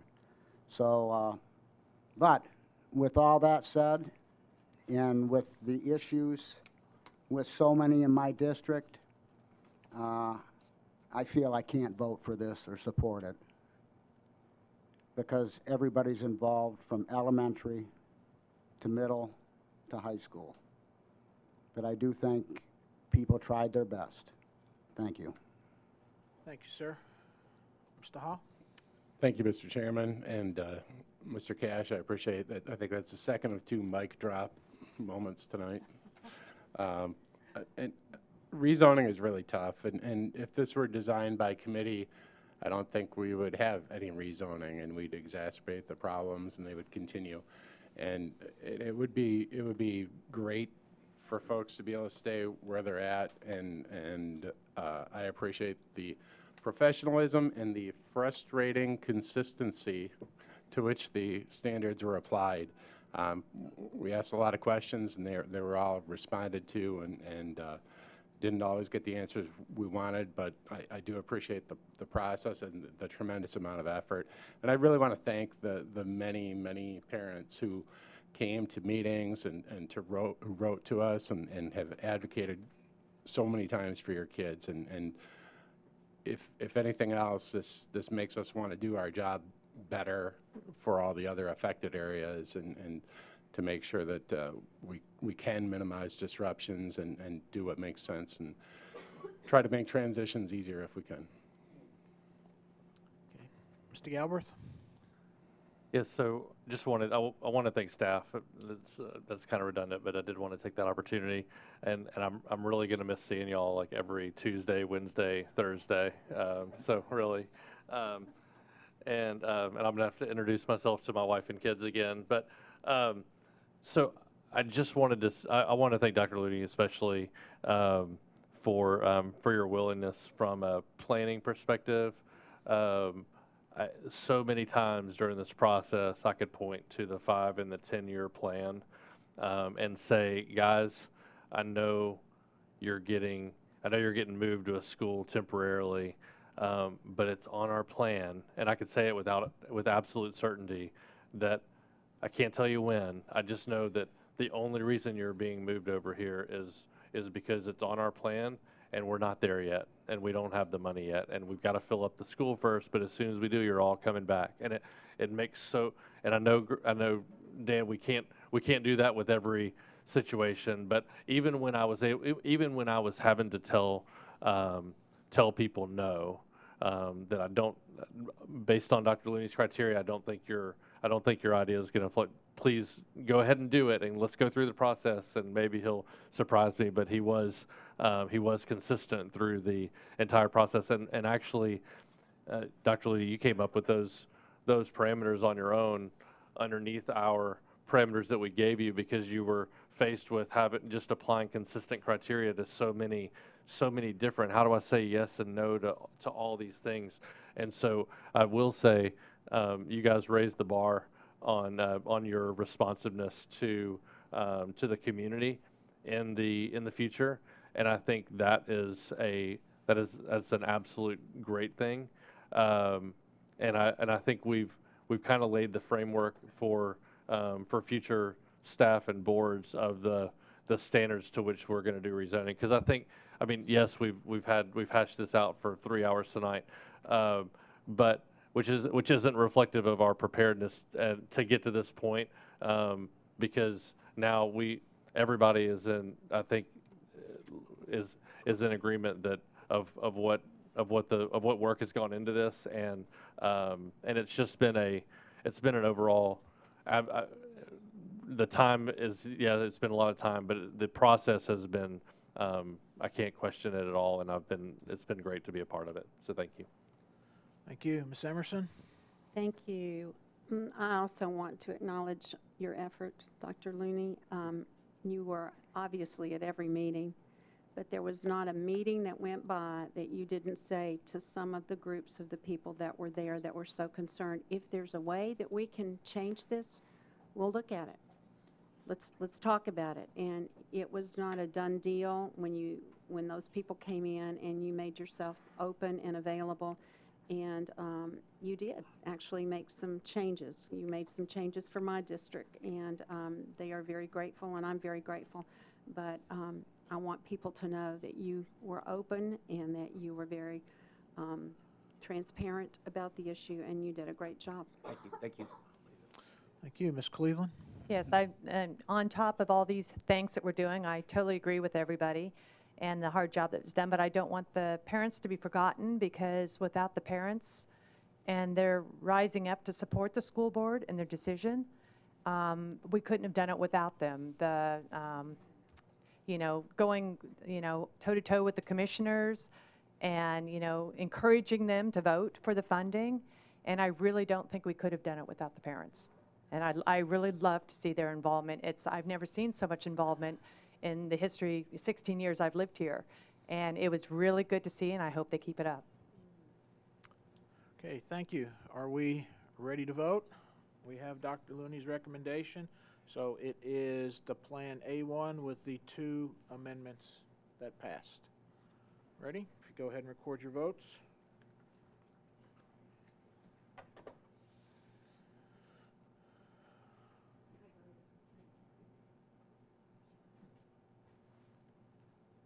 Your vote is 12 yes, 0 no. Woohoo!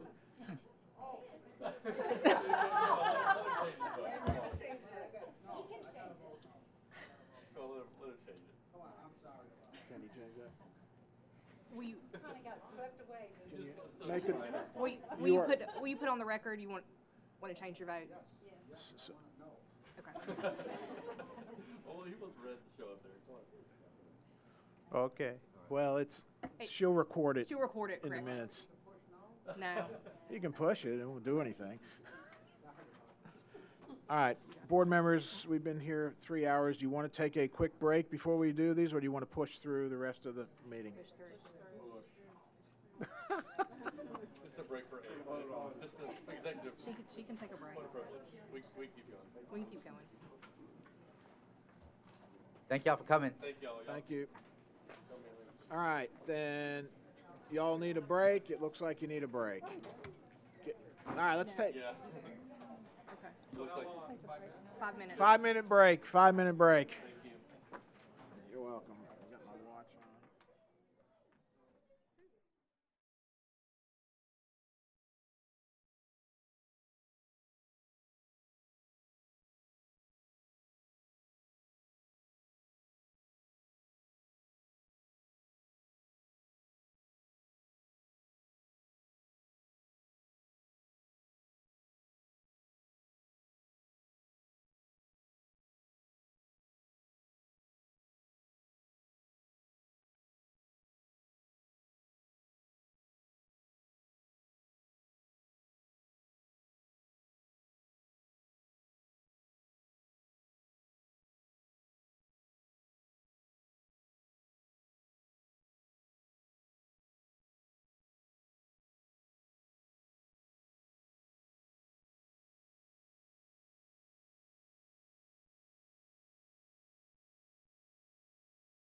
to do her budget amendments.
Okay, we ready to get started back? We're on new business. School board budget, 7A1, Central Cafeteria Fund budget amendment in the amount of $112,936 for commodities. Dr. Looney. Mr. Chairman, board members, I recommend approval as submitted for $112,936 budget amendment. We have a motion from Dr. Burgos, second from Ms. Emerson. Any discussion on this one? I see none. If you go ahead and record your votes then, please.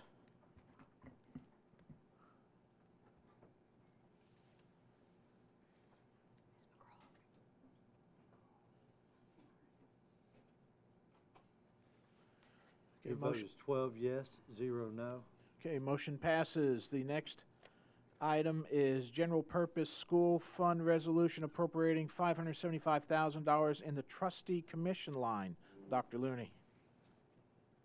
Mr. Chairman, board members, I recommend approval. We really don't have a choice about this matter. I do recommend approval, though.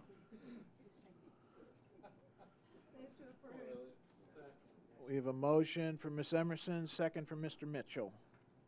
Any discussion? I bet you Leslie would get her soapbox out if we asked her to. So, all right, we have a motion, a second, and a recommendation. If you go ahead and record your votes, please.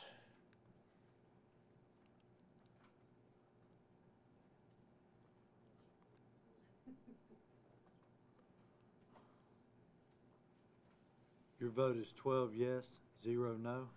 Thank you. The next one is general purpose school fund resolution appropriating $366,400 in bus driver salary line. Dr. Looney. Mr. Chairman, board members, this is a result of the pay raise that we initiated earlier this year in order to recruit new bus drivers. It has been successful, but it's cost you more money. Do recommend approval. Anyone like to make a motion? Motion from Mr. Cash. Second from Ms. McGraw. Any further discussion? Okay, see none. If you'd go ahead and record your votes then, please.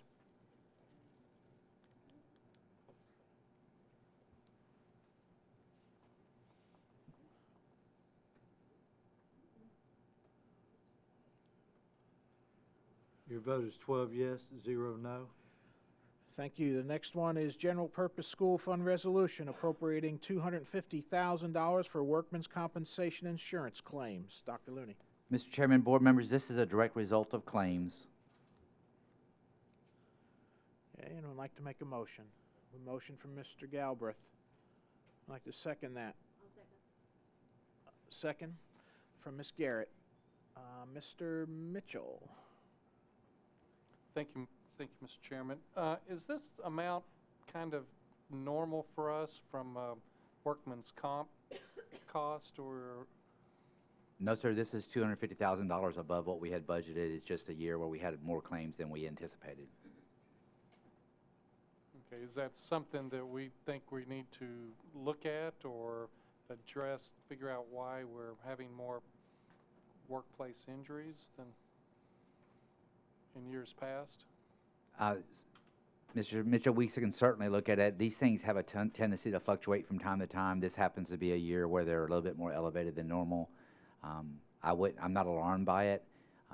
I will say that we've had most of the injuries are a result of either maintenance or bus drivers, and so it's just one of those unusual years. Thank you. Any other questions?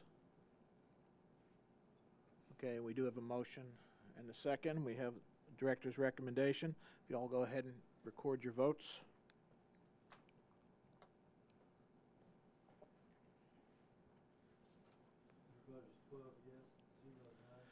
Thank you. The next one is General Purpose School Fund Resolution appropriating $60,000 in the SRO officers line. Dr. Looney. Mr. Chairman, board members, I do recommend approval of this $60,000 appropriation. Anyone like to make a motion? We have a motion for approval from Mr. Wimberly, and second, was it Dr. Burgos? Thank you. Any discussion? All right, we have a director's recommendation. Go ahead and record your votes then, please.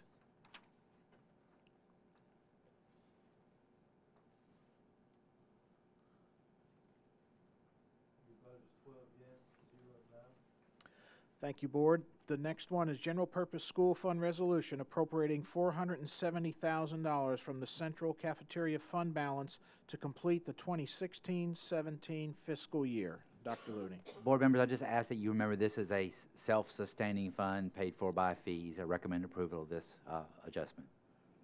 Anyone like to make a motion for this one? Motion for approval from Mr. Mitchell.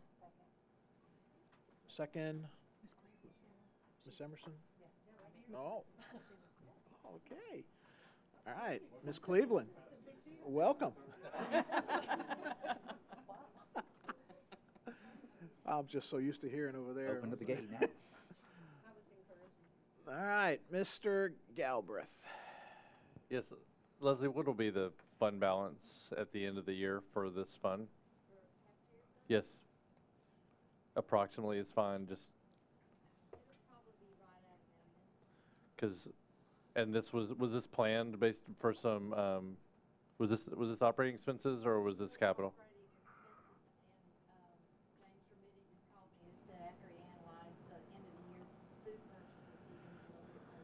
Okay, so we went a little over than we thought. Okay.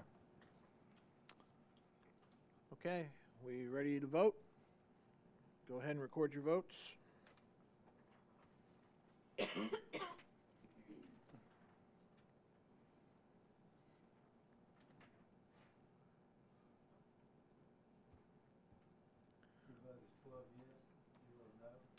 Thank you, Board. We're on to Board Policies, first reading 5.1064, Discipline Procedures for Classified Personnel. Dr. Looney. This is the first reading of this policy. I do propose that you approve it at first reading.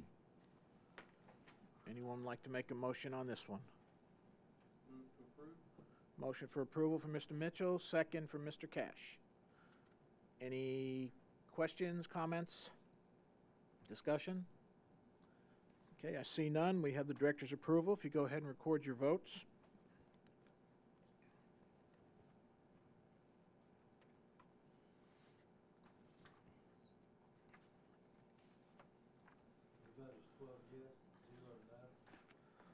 Thank you. The next one is Board Policy, first reading, 6.702, Student Clubs, Activities, and Organizations. Do we have a motion for this one? Motion from Ms. Emerson. Second from Ms. McGraw. Dr. Looney. Mr. Chairman, this has been 4 or 5 months in the making. I do recommend approval of this at first reading. Any questions, comments, discussion? Okay, I see none then. If you go ahead and record your votes, please.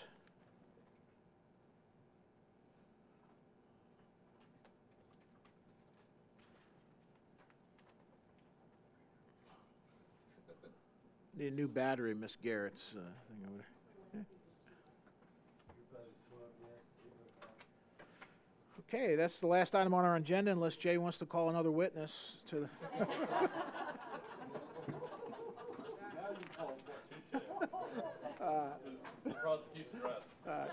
This meeting's adjourned. Thank you.